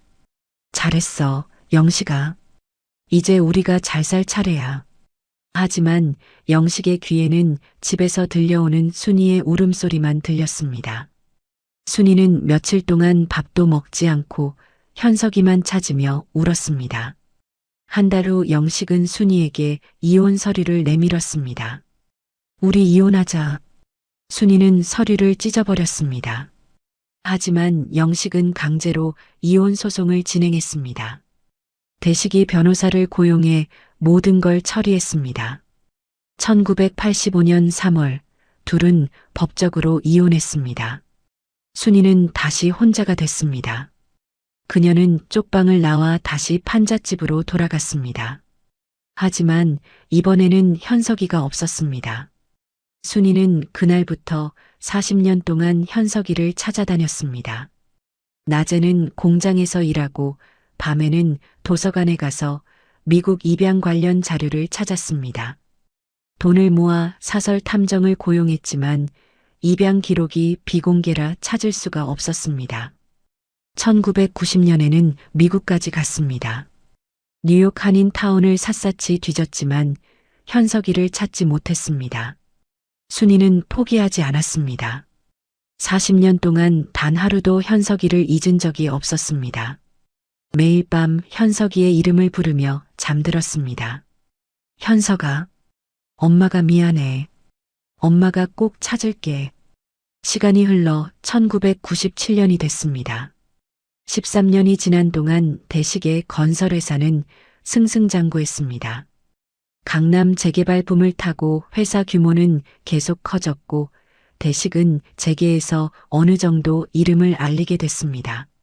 서울 강남에 30층짜리 사무실 건물을 소유했고 잠실에 아파트 5채를 보유하고 있었습니다. 회사 매출은 연간 500억 원을 넘어섰습니다. 대식과 미숙은 강남 대치동 고급 아파트에서 살았고 외제차를 몰고 다녔습니다. 하지만 그의 여름 모든 것이 무너지기 시작했습니다. 동남아 금융위기가 한국으로 번졌고 11월이 되자 대한민국은 국제통화기금의 관리를 받게 됐습니다. IMF 외환위기였습니다. 은행들은 대출 회수에 나섰고 기업들은 줄줄이 부도를 냈습니다. 건설업계는 특히 타격이 컸습니다. 진행 중이던 프로젝트들이 모두 중단됐고 발주처들은 계약금 반환을 요구했습니다. 대식의 회사도 예외가 아니었습니다. 은행 대출금이 300억 원이었는데 은행은 즉시 상환을 요구했습니다. 대식은 자산을 팔기 시작했습니다. 먼저 사무실 건물을 내놨지만 사려는 사람이 없었습니다. 모두가 자산을 팔려고 하던 시기였기 때문입니다. 결국 대식은 시세의 절반도 안 되는 가격에 건물을 팔아야 했습니다. 하지만 그것만으로는 부족했습니다. 잠실 아파트 5채도 금매로 내놨습니다. 역시 헐값에 팔렸습니다. 1998년 3월 대식의 건설회사는 결국 부도 처리됐습니다. 회사 문을 닫던 날 대식은 사무실에 혼자 앉아 있었습니다. 20년 동안 키워온 회사였습니다. 한때는 재벌 대열에 들어갈 거라고 꿈꿨던 회사였습니다. 하지만 이제 모든 게 끝났습니다. 대식은 책상 서랍을 열어 소주 한 병을 꺼냈습니다. 그리고 혼자 마시기 시작했습니다. 한 잔, 두 잔, 세 잔. 술이 들어갈수록 대식의 눈에는 눈물이 고였습니다. 미숙은 더 이상 강남 대치동 아파트에 살 수 없었습니다. 아파트는 이미 경매로 넘어갔고 둘은 관악구의 낡은 빌라로 이사했습니다. 20평짜리 빌라는 대치동 아파트의 3분의 1 크기였습니다. 미숙은 매일 울었습니다. 한때 강남 마님으로 백화점을 활보하던 그녀였습니다. 하지만 이제는 재래시장에서 떨이 채소를 사야 하는 처지가 됐습니다. 미숙은 거울을 볼 때마다 자신이 늙어가는 게 느껴졌습니다. 대식은 재취업을 시도했습니다. 하지만 50대 중반의 전직 사장을 받아주는 곳은 없었습니다. 몇 달 동안 이력서를 넣었지만 면접 기회조차 오지 않았습니다. 대식은 점점 술에 의존하기 시작했습니다. 아침부터 소주를 마셨고 저녁에는 혼자 편의점 앞에서 술을 마셨습니다. 미숙이 말렸지만 소용없었습니다. 나 좀 내버려둬. 대식이 소리치곤 했습니다. 2000년대가 됐습니다. IMF는 극복했지만 대식의 인생은 회복되지 않았습니다. 그는 일용직 일을 전전했습니다. 건설 현장에서 잡부로 일하거나 경비 일을 했습니다. 한때 건설회사 사장이었던 그가 이제는 건설 현장 막노동꾼이 됐습니다. 동료 노동자들은 대식의 과거를 몰랐습니다. 그들 눈에 대식은 그냥 술 냄새 나는 늙은 노동자일 뿐이었습니다. 2008년 미국에서 시작된 금융위기가 전 세계로 퍼졌습니다. 한국도 다시 경제 위기를 맞았습니다. 대식은 그동안 모아둔 돈 3천만 원을 주식에 투자했습니다. 마지막 기회라고 생각했습니다. 주식으로 돈을 벌어서 다시 일어서고 싶었습니다. 하지만 주식시장은 폭락했습니다. 대식의 3천만 원은 한 달 만에 500만 원으로 줄었습니다. 대식은 그날 밤 술을 마시고 아파트 옥상으로 올라갔습니다. 난간에 기대서서 아래를 내려다봤습니다. 뛰어내리면 모든 게 끝날 것 같았습니다.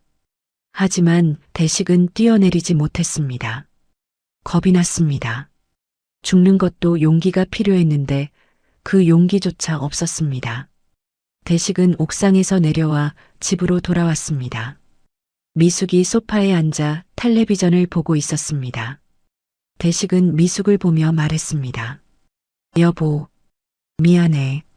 미숙은 고개를 돌렸습니다. 더 이상 남편에게 기대할 게 없다는 걸 알았습니다. 2010년 대식은 알코올 중독으로 쓰러졌습니다. 강경화 진단을 받았습니다.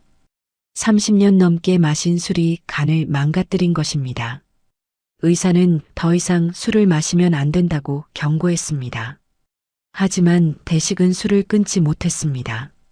술 없이는 하루도 견딜 수 없었습니다.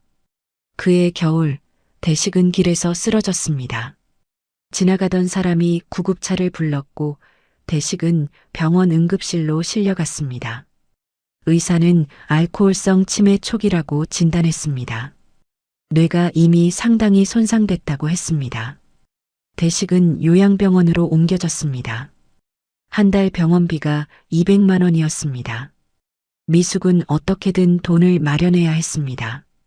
그녀는 재래시장에서 반찬 가게 일을 시작했습니다. 하루 8시간 일해서 한 달에 100만 원을 벌었습니다.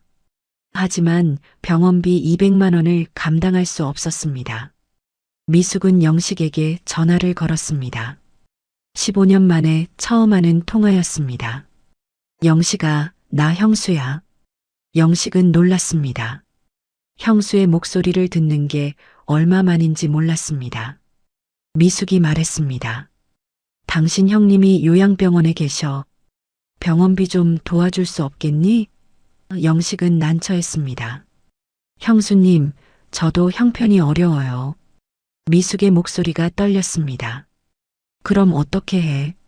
병원비를 못 내면 쫓겨나. 영식도 IMF 이후 힘들게 살고 있었습니다. 의류 도매상은 이미 오래전에 문을 닫았고 영식은 택배 배송 일을 하며 근근히 살고 있었습니다. 한 달 수입이 150만 원 정도였습니다. 월세 50만 원을 내고 나면 100만 원으로 한 달을 버텨야 했습니다. 영식도 형님 병원비를 도와줄 형편이 아니었습니다. 영식이 말했습니다. 형수님, 정말 죄송해요. 저도 여유가 없어서요. 미숙은 전화를 끊었습니다. 하지만 며칠 후 미숙은 다시 영식에게 전화했습니다. 영식아, 그런데 당신 아내 병원비는 어떻게 내니? 영식은 깜짝 놀랐습니다. 형수님이 순위를 어떻게 아세요? 미숙이 대답했습니다. 우연히 들었어. 강남에 있는 큰 병원 VIP 병동에 입원했다며? 병원비가 한 달에 1,000만 원이라던데? 영식은 아무 말도 하지 못했습니다. 미숙이 비웃었습니다. 돈이 없긴. 당신 아내 병원비는 내면서 형님 병원비는 못 낸다고? 영식은 답답했습니다. 순이의 병원비를 자신이 내는 게 아니라고 설명하고 싶었지만 말이 나오지 않았습니다. 사실 영식도 누가 병원비를 내는지 몰랐습니다. 몇 번이나 원무과에 물어봤지만 익명이라는 대답만 들었습니다. 영식은 그저 순이 옆에 앉아 있을 뿐이었습니다. 죄책감 때문이었습니다. 40년 전 자신이 저지른 일 때문에 순이 곁을 떠날 수가 없었습니다. 미숙은 더 이상 영식에게 기대하지 않았습니다. 그녀는 혼자서 대식의 병원비를 감당해야 했습니다. 반찬 가게 일만으로는 부족해서 밤에는 식당에서 설거지 일을 시작했습니다. 하루 16시간 일했습니다. 70대 중반의 나이에 너무 무리였습니다. 미숙의 몸은 점점 망가졌습니다. 무릎이 아프고 허리가 휘었습니다. 하지만 쉴 수 없었습니다. 남편 병원비를 내야 했으니까요. 요양병원에 있는 대식은 점점 기억을 잃어갔습니다. 알코올성 치매가 진행되면서 과거와 현재를 구분하지 못했습니다. 어떤 날은 자신이 아직도 건설회사 사장이라고 생각했습니다. 회의 준비했나? 강남 프로젝트 진행 상황 보고해. 대식이 간호사에게 소리쳤습니다. 간호사는 대식을 달래며 말했습니다. 사장님, 진정하세요. 지금은 쉬셔야 해요. 대식은 화를 냈습니다. 뭐가 쉬어? 일해야 한다고. 미숙이 병원에 면회를 갈 때마다 가슴이 아팠습니다. 한때 재벌을 꿈꿨던 남편이 이제는 자기 이름도 기억하지 못했습니다. 당신, 나 누군지 알아? 미숙이 물으면 대식은 고개를 갸우뚱했습니다. 누구시죠? 미숙은 눈물을 흘렸습니다. 나 당신 아내야. 대식은 웃으며 말했습니다. 아, 그래요? 처음 뵙겠습니다. 2023년 대식의 상태는 더욱 악화됐습니다. 이제는 침대에 누워만 있었고 말도 제대로 하지 못했습니다.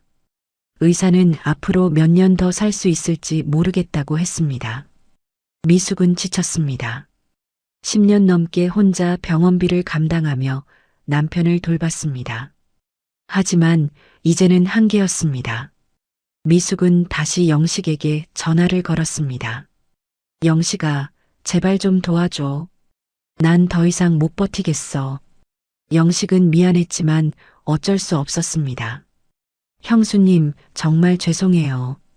미숙은 전화를 끊고 요양병원 복도에 주저앉았습니다. 70대 중반의 노파가 된 그녀는 더 이상 힘이 없었습니다. 한때 강남에서 잘 나가던 건설업자 부인이었습니다. 백화점에서 명품 가방을 사고 고급 레스토랑에서 식사하던 여자였습니다.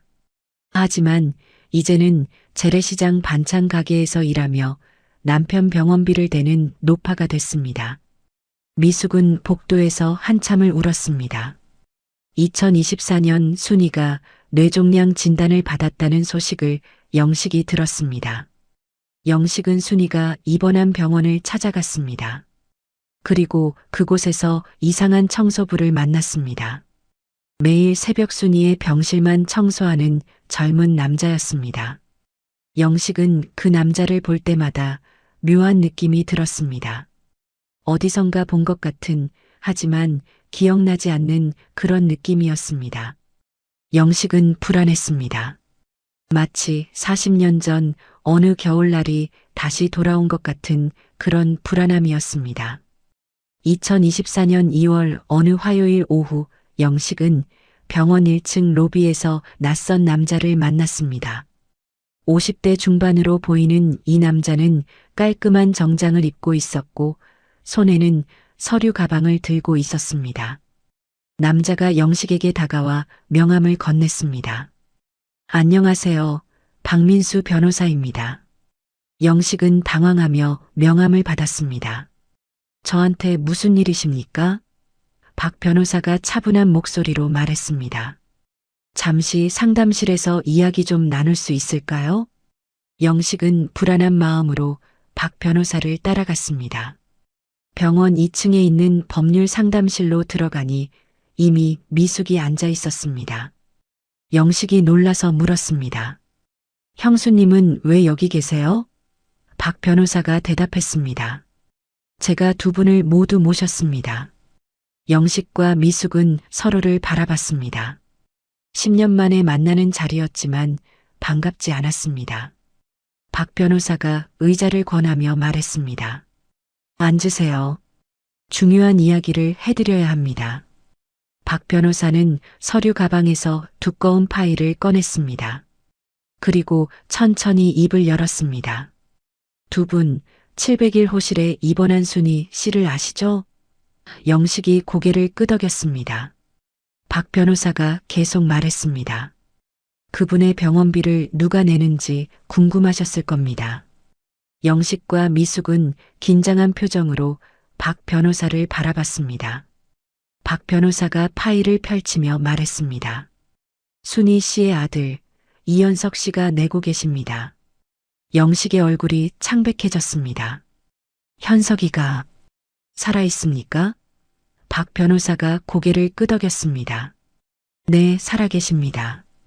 그리고 지금 이 병원에 계십니다. 미숙이 끼어들었습니다. 그게 무슨 말이에요?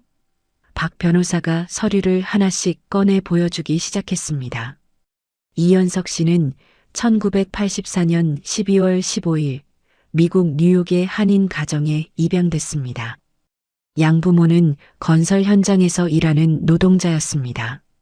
박 변호사는 계속해서 현석의 이야기를 들려줬습니다. 양부모는 가난했지만 현석을 끔찍이 사랑했습니다. 현석은 미국 공립학교에 다니며 공부에 매진했습니다. 성적이 우수해서 고등학교 때부터 장학금을 받았습니다. 1994년 현석은 뉴욕대학교 부동산 개발학과에 전액 장학금으로 입학했습니다. 대학 시절 현석은 낮에는 공부하고 밤에는 건설 현장에서 아르바이트를 했습니다. 양아버지를 돕기 위해서였습니다. 1998년 현석은 뉴욕대를 수석으로 졸업했습니다. 여러 회사에서 스카웃 제의가 들어왔지만 현석은 거절했습니다. 그리고 작은 부동산 컨설팅 회사를 차렸습니다. 2005년 24세의 현석은 브루클린의 낡은 건물을 리모델링하는 프로젝트를 성공시켰습니다. 투자금 10만 달러로 시작해서 100만 달러의 수익을 냈습니다. 이것이 현석의 첫 성공이었습니다. 2010년 현석은 맨해튼 첼시 지역의 재개발 프로젝트에 참여했습니다. 이 프로젝트로 현석은 1,000만 달러를 벌었습니다. 한국 돈으로 100억 원이 넘는 금액이었습니다. 현석의 회사는 뉴욕 부동산 업계에서 주목받기 시작했습니다. 2015년 현석은 브루클린 워터프론트 재개발 프로젝트로 5천만 달러의 수익을 냈습니다. 이제 현석은 뉴욕에서 손꼽히는 부동산 개발업자가 됐습니다. 2020년 39세의 현석은 자신의 회사를 뉴욕 5대 부동산 개발회사로 성장시켰습니다. 회사 자산은 5억 달러를 넘어섰습니다. 한국 돈으로 6천억 원이었습니다. 현석은 성공했습니다. 하지만 그에게는 평생 잊지 못하는 기억이 있었습니다. 8살 겨울, 눈 내리던 어느 날 엄마의 손을 잡고 어딘가로 걸어갔던 기억.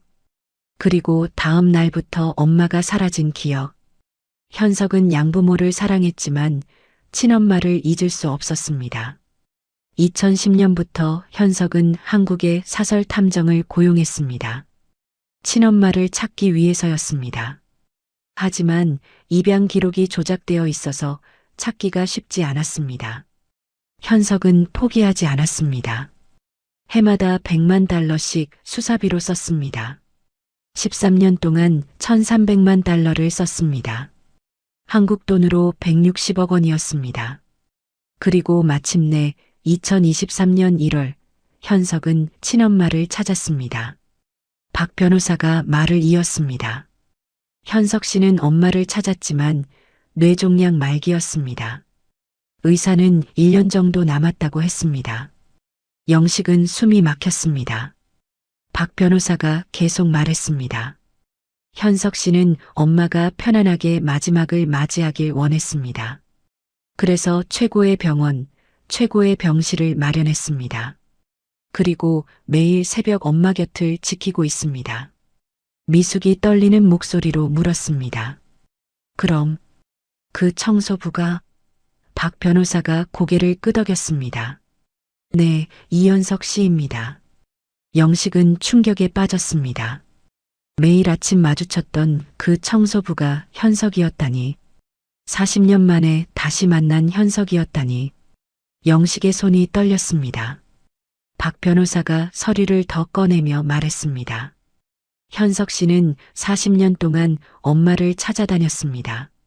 그리고 진실도 밝혀냈습니다. 박 변호사는 1984년도 서류들을 펼쳐 보였습니다. 고아원 서류, 입양 서류, 구청 서류, 모두 조작된 것들이었습니다. 박 변호사가 말했습니다. 대식 씨가 건설회사 인맥을 동원해서 서류를 조작했습니다. 고아원 원장에게 뇌물을 줬고 구청 담당자에게도 돈을 줬습니다. 판사한테까지 로비를 했습니다. 영식과 미숙은 말문이 막혔습니다. 박 변호사가 한 장의 서류를 꺼냈습니다. 여기 대식 씨가 당시 지출한 뇌물 내역이 있습니다. 총 5천만 원입니다. 미숙의 얼굴이 새하얗게 질렸습니다. 박 변호사가 차갑게 말했습니다. 법적으로 고소 가능합니다. 서류 위조, 뇌물 공여, 아동 인신매매. 영식이 떨리는 목소리로 물었습니다. 그럼 현석이가 복수하려고? 박 변호사는 고개를 저었습니다. 아닙니다. 그 순간 상담실 문이 열렸습니다. 청소부 차림의 남자가 들어왔습니다. 현석이었습니다. 영식과 미숙은 자리에서 벌떡 일어났습니다. 현석은 두 사람을 바라봤습니다. 40년 만에 마주하는 시선이었습니다. 영식은 현석의 얼굴에서 어린 시절 그 모습을 찾으려 했지만 찾을 수 없었습니다. 8살 소녀는 이제 32살 어른이 되어 있었습니다. 현석은 천천히 두 사람 앞으로 다가왔습니다. 그리고 무릎을 꿇었습니다. 영식과 미숙은 당황했습니다. 현석이 고개를 숙이며 말했습니다. 부탁이 있습니다. 영식이 떨리는 목소리로 물었습니다. 뭔데? 현석이 고개를 들어 두 사람을 바라봤습니다. 그의 눈에는 눈물이 고여 있었습니다. 우리 엄마가 마지막으로 당신들을 용서하고 싶다고 합니다. 영식과 미숙은 숨이 멎는 것 같았습니다. 현석이 계속 말했습니다. 엄마는 40년간 저를 찾아다녔습니다. 당신들을 원망했습니다. 밤마다 울면서 저를 불렀습니다. 현석의 목소리가 떨렸습니다. 하지만 이제 엄마는 죽음을 앞두고 있습니다. 그리고 원망을 내려놓고 싶다고 합니다. 미움을 안고 떠나기 싫다고 합니다. 영식의 눈에서 눈물이 흘렀습니다. 미숙도 고개를 숙이며 울기 시작했습니다. 현석이 말했습니다. 부탁입니다. 한 번만 엄마 앞에서 사과해 주세요. 그럼 엄마가 편안하게 떠날 수 있습니다. 영식은 무릎을 꿇었습니다. 그리고 현석 앞에서 머리를 숙였습니다. 현석아, 미안하다. 정말 미안하다. 영식의 목소리는 흐느껴 울고 있었습니다. 미숙도 무릎을 꿇었습니다. 우리가 잘못했어. 용서해줘. 두 노인은 32살 청년 앞에서 무릎 꿇고 사과했습니다. 현석은 두 사람을 일으켰습니다. 그리고 말했습니다. 700일 호실로 가시죠.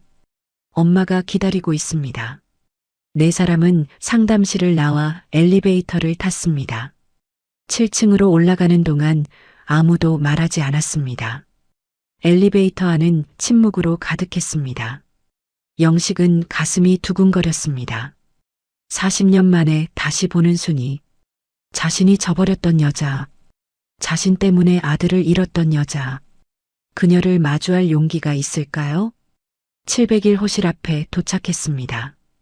현석이 문을 열었습니다. 병실 안에는 순이가 침대에 누워 있었습니다. 창밖으로 들어오는 햇살이 순이의 얼굴을 비쳤습니다. 백발의 순이는 평화로운 표정으로 눈을 감고 있었습니다. 현석이 순이에게 다가가 손을 잡았습니다. 엄마, 손님 오셨어요. 순이가 천천히 눈을 떴습니다. 그녀의 시선이 문 앞에 서 있는 영식과 미숙을 향했습니다. 40년 만의 재회였습니다. 순이는 영식과 미숙을 바라봤습니다. 40년이라는 세월이 그들을 늙게 만들었습니다. 한때 젊고 건강했던 그들은 이제 주름투성이 노인이 되어 있었습니다. 순이의 입가에 희미한 미소가 떠올랐습니다. 원망도 미움도 아닌 그저 평온한 미소였습니다. 영식과 미숙은 침대 옆으로 다가가 무릎을 꿇었습니다. 두 사람은 고개를 숙이고 아무 말도 하지 못했습니다. 무슨 말을 해야 할지 알 수 없었습니다. 한참의 침묵이 흐른 뒤 영식이 떨리는 목소리로 말했습니다. 순이야, 미안하다. 순이는 고개를 천천히 끄덕였습니다. 미숙도 울먹이며 말했습니다. 정말 미안해요. 순이는 약한 목소리로 대답했습니다. 알아요. 다 알아요. 그녀의 목소리는 작았지만 분명했습니다. 용서할게요. 영식과 미숙은 그 말을 듣고 더욱 울음을 터뜨렸습니다. 40년간 지고 다녔던 죄책감이 마침내 내려놓아지는 순간이었습니다. 현석은 그 광경을 조용히 지켜봤습니다. 그의 눈에도 눈물이 고였습니다. 40년간 품었던 미움과 원망이 이 순간 녹아내리는 것 같았습니다. 현석은 엄마의 손을 잡았습니다. 순이가 현석을 보며 미소 지었습니다. 현석아. 순이가 작은 목소리로 말했습니다. 엄마가 너한테 할 말이 있어. 현석이 고개를 가까이 가져갔습니다. 네, 엄마. 순이는 숨을 깊이 들이쉬고 말했습니다. 엄마가 사실은 순이의 목소리가 떨렸습니다. 엄마도 너를 찾았었어. 현석은 깜짝 놀랐습니다. 네. 순이가 계속 말했습니다. 너를 고아원에 맡긴 지 1년쯤 됐을 때 엄마가 미국까지 갔었어. 현석의 눈이 커졌습니다. 박 변호사도 놀란 표정으로 순이를 바라봤습니다. 이 이야기는 조사 과정에서도 나오지 않았던 것이었습니다. 순이가 천천히 말을 이었습니다. 1985년 겨울이었어. 엄마가 1년 동안 돈을 모았어. 공장에서 일하고 밤에는 식당에서 설거지하고 200만 원을 모았지. 순이의 목소리에 그때의 절박함이 묻어났습니다. 그 돈으로 미국 비행기표를 샀어. 편도였어. 돌아올 생각은 안 했어. 너만 찾으면 됐으니까. 현석의 손이 떨리기 시작했습니다. 순이가 계속 말했습니다. 뉴욕에 도착해서 한인 교회를 찾아다녔어. 입양 간 아이들 정보를 물어봤지. 한 달 동안 브루클린, 퀸즈, 맨해튼을 다 돌아다녔어. 순이의 눈에서 눈물이 흘렀습니다.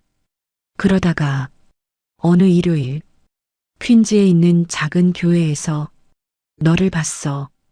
현석은 숨이 멎는 것 같았습니다. 엄마가 저를 보셨어요?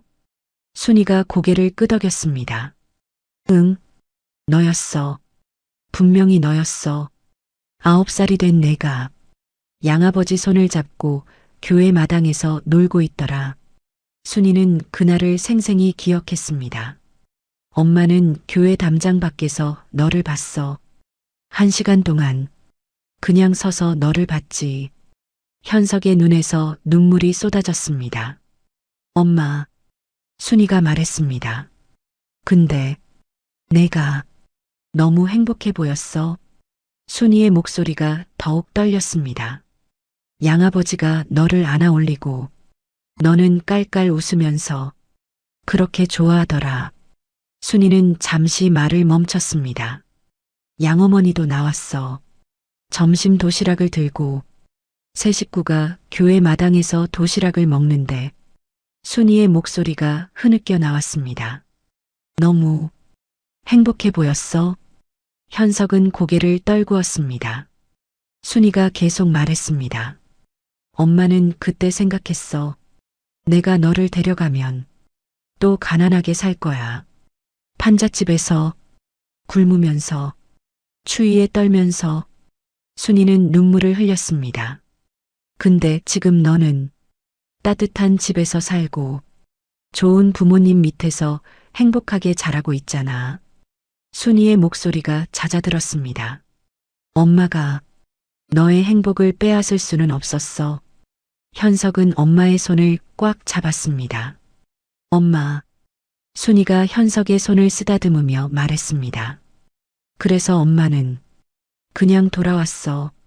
한국으로. 순이는 그날 교회 담장 밖에서 얼마나 오래 울었는지 모릅니다. 너를 마지막으로 한번 보고 엄마는 돌아왔어. 내가 행복하게 사는 걸 보고 엄마는 포기했어. 순이의 목소리는 이제 거의 들리지 않을 정도로 작아졌습니다. 현석은 엄마를 끌어안았습니다. 엄마, 미안해요. 제가 엄마를 원망했어요. 저를 버렸다고. 순이가 현석의 등을 토닥였습니다. 괜찮아. 엄마는 내가 행복하면 그걸로 충분했어. 영식과 미숙은 그 광경을 보며 함께 울었습니다. 박 변호사도 눈가를 훔쳤습니다. 병실안은 눈물로 가득했습니다. 순이가 현석에게 말했습니다. 현석아, 엄마가 내 양부모님한테 고맙다고 전해줘. 현석이 고개를 끄덕였습니다. 순이가 계속 말했습니다. 너를 그렇게 잘 키워줘서 엄마가 정말 고마워. 현석이 울먹이며 대답했습니다. 네, 엄마. 전할게요. 순이는 만족스러운 표정으로 미소 지었습니다. 그리고 엄마는 더 이상 아무것도 바라지 않아. 이렇게 내 얼굴 다시 보고 용서도 하고 이제 됐어. 며칠 후 순이의 상태가 급격히 악화됐습니다. 의사는 시간이 얼마 남지 않았다고 했습니다. 현석은 밤낮으로 엄마 곁을 지켰습니다. 영식도 매일 병원에 와서 순이 곁에 앉아 있었습니다. 40년 전 자신이 저지른 잘못을 조금이라도 만회하고 싶었습니다. 미숙도 가끔 병원에 와서 순이를 봤습니다. 세 사람은 더 이상 말하지 않았습니다. 그저 조용히 순이 곁을 지킬 뿐이었습니다.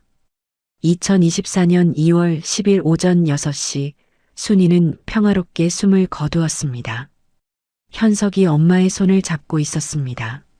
순이는 마지막 순간까지 미소를 띠고 있었습니다. 그녀는 더 이상 고통스럽지 않았습니다. 미움도 원망도 내려놓았습니다. 그리고 40년 만에 아들을 다시 만났습니다. 순이는 충분히 행복했습니다. 현석은 엄마의 이마에 입을 맞췄습니다. 엄마, 편히 쉬세요. 사랑해요. 순이의 장례식은 조용하게 치러졌습니다. 현석이 모든 것을 준비했습니다. 빈소에는 순이의 사진이 놓였습니다. 젊은 시절의 순이였습니다. 사진 속 순이는 밝게 웃고 있었습니다. 영식과 미숙도 장례식에 참석했습니다. 두 사람은 순이의 영정 앞에서 오래 서 있었습니다. 40년 전 그들이 저지른 일이 떠올랐습니다. 그들은 고개를 숙이고 묵념했습니다. 3일장을 마치고 현석은 순이를 화장했습니다. 그리고 유골을 바다에 뿌렸습니다. 순이가 생전에 원했던 일이었습니다. 엄마는 자유롭고 싶어? 바다처럼. 순이가 했던 말이었습니다. 현석은 배를 타고 동해 바다로 나갔습니다. 푸른 바다 위로 순이의 유골을 뿌렸습니다. 하얀 재가 바람에 날려 바다로 흩어졌습니다. 현석은 바다를 바라보며 말했습니다. 엄마, 이제 자유해요. 편히 쉬세요. 며칠 후 현석은 미국으로 돌아갔습니다. 하지만 한국을 떠나기 전 영식을 만났습니다. 둘은 병원 근처 작은 카페에서 마주 앉았습니다. 현석이 봉투 하나를 영식에게 건넸습니다. 이게 뭐냐? 영식이 물었습니다. 현석이 대답했습니다. 1억 원 들어있어요. 형님 병원비 쓰세요. 영식은 황급히 손을 저었습니다. 안 돼. 받을 수 없어. 현석이 말했습니다. 제발 받으세요. 엄마가 원하셨어요. 영식은 눈물을 흘렸습니다. 현석아, 나는 너한테 아무것도 해준 게 없어. 현석이 고개를 저었습니다. 아니에요. 엄마를 사랑해 주셨잖아요. 처음 석 달 동안이라도. 영식은 현석의 말에 더욱 울었습니다. 현석이 자리에서 일어나며 말했습니다. 건강하세요. 형님도. 영식은 고개를 숙였습니다. 고맙다. 정말 고맙다. 현석은 카페를 나왔습니다. 서울거리는 여전히 북적였습니다. 차들이 지나가고 사람들이 걸어갔습니다. 현석은 하늘을 올려다봤습니다. 맑은 하늘이었습니다. 현석은 중얼거렸습니다. 엄마, 저 잘 살게요. 약속할게요. 그리고 현석은 걸음을 옮겼습니다. 앞으로 나아가는 걸음이었습니다. 과거는 이제 끝났습니다. 미움도 원망도 모두 내려놓았습니다. 남은 건 사랑과 감사뿐이었습니다.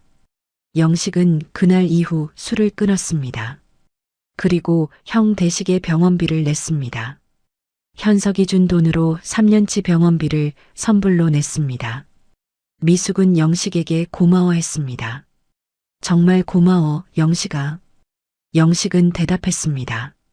형수님, 우리 이제 제대로 삽시다. 미숙이 고개를 끄덕였습니다. 두 사람은 더 이상 돈이나 체면을 따지지 않았습니다.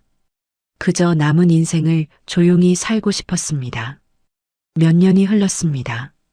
영식은 요양병원에서 형 대식을 돌보며 살았습니다.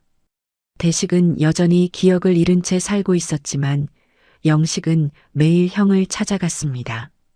그리고 형에게 말했습니다. 형님, 우리 잘못했어요. 정말 잘못했어요. 대식은 알아듣지 못했지만 영식은 계속 말했습니다. 속죄의 시간이었습니다. 미국 뉴욕에서 현석은 여전히 부동산 개발 사업을 하고 있었습니다. 하지만 이제는 달랐습니다. 현석은 수익의 일부를 자선단체에 기부했습니다. 특히 입양아들을 돕는 단체와 미혼모를 지원하는 단체에 많은 돈을 기부했습니다. 엄마를 기리는 방법이었습니다. 현석의 사무실 책상 위에는 순이의 사진이 놓여 있었습니다. 현석은 매일 아침 엄마 사진을 보며 말했습니다. 엄마, 좋은 하루 보내세요. 40년의 이야기가 이렇게 끝났습니다. 미움은 용서로 끝났고 원망은 사랑으로 바뀌었습니다. 순이는 떠났지만 그녀가 남긴 용서의 메시지는 남았습니다. 진짜 부는 돈이 아니라 사랑이라는 것. 그리고 용서는 자신을 위한 것이라는 것. 순이는 그것을 삶으로 보여줬습니다. 현석은 그것을 배웠습니다. 그리고 영식도 깨달았습니다. 인생에서 가장 중요한 것은 돈도 명예도 아니라 사랑이라는 것을 말입니다. 참 사람 관계라는 것이 매번 새롭다는 게 오늘 이걸 작성하면서 다시 한번 느껴봅니다. 오늘의 이야기는 이걸로 끝입니다. 여러분 항상 주변에 있는 사람들을 소중히 대하시고 가까울수록 더 잘하시고 모두 행복이 가득 넘치시길 바랍니다. 감사합니다.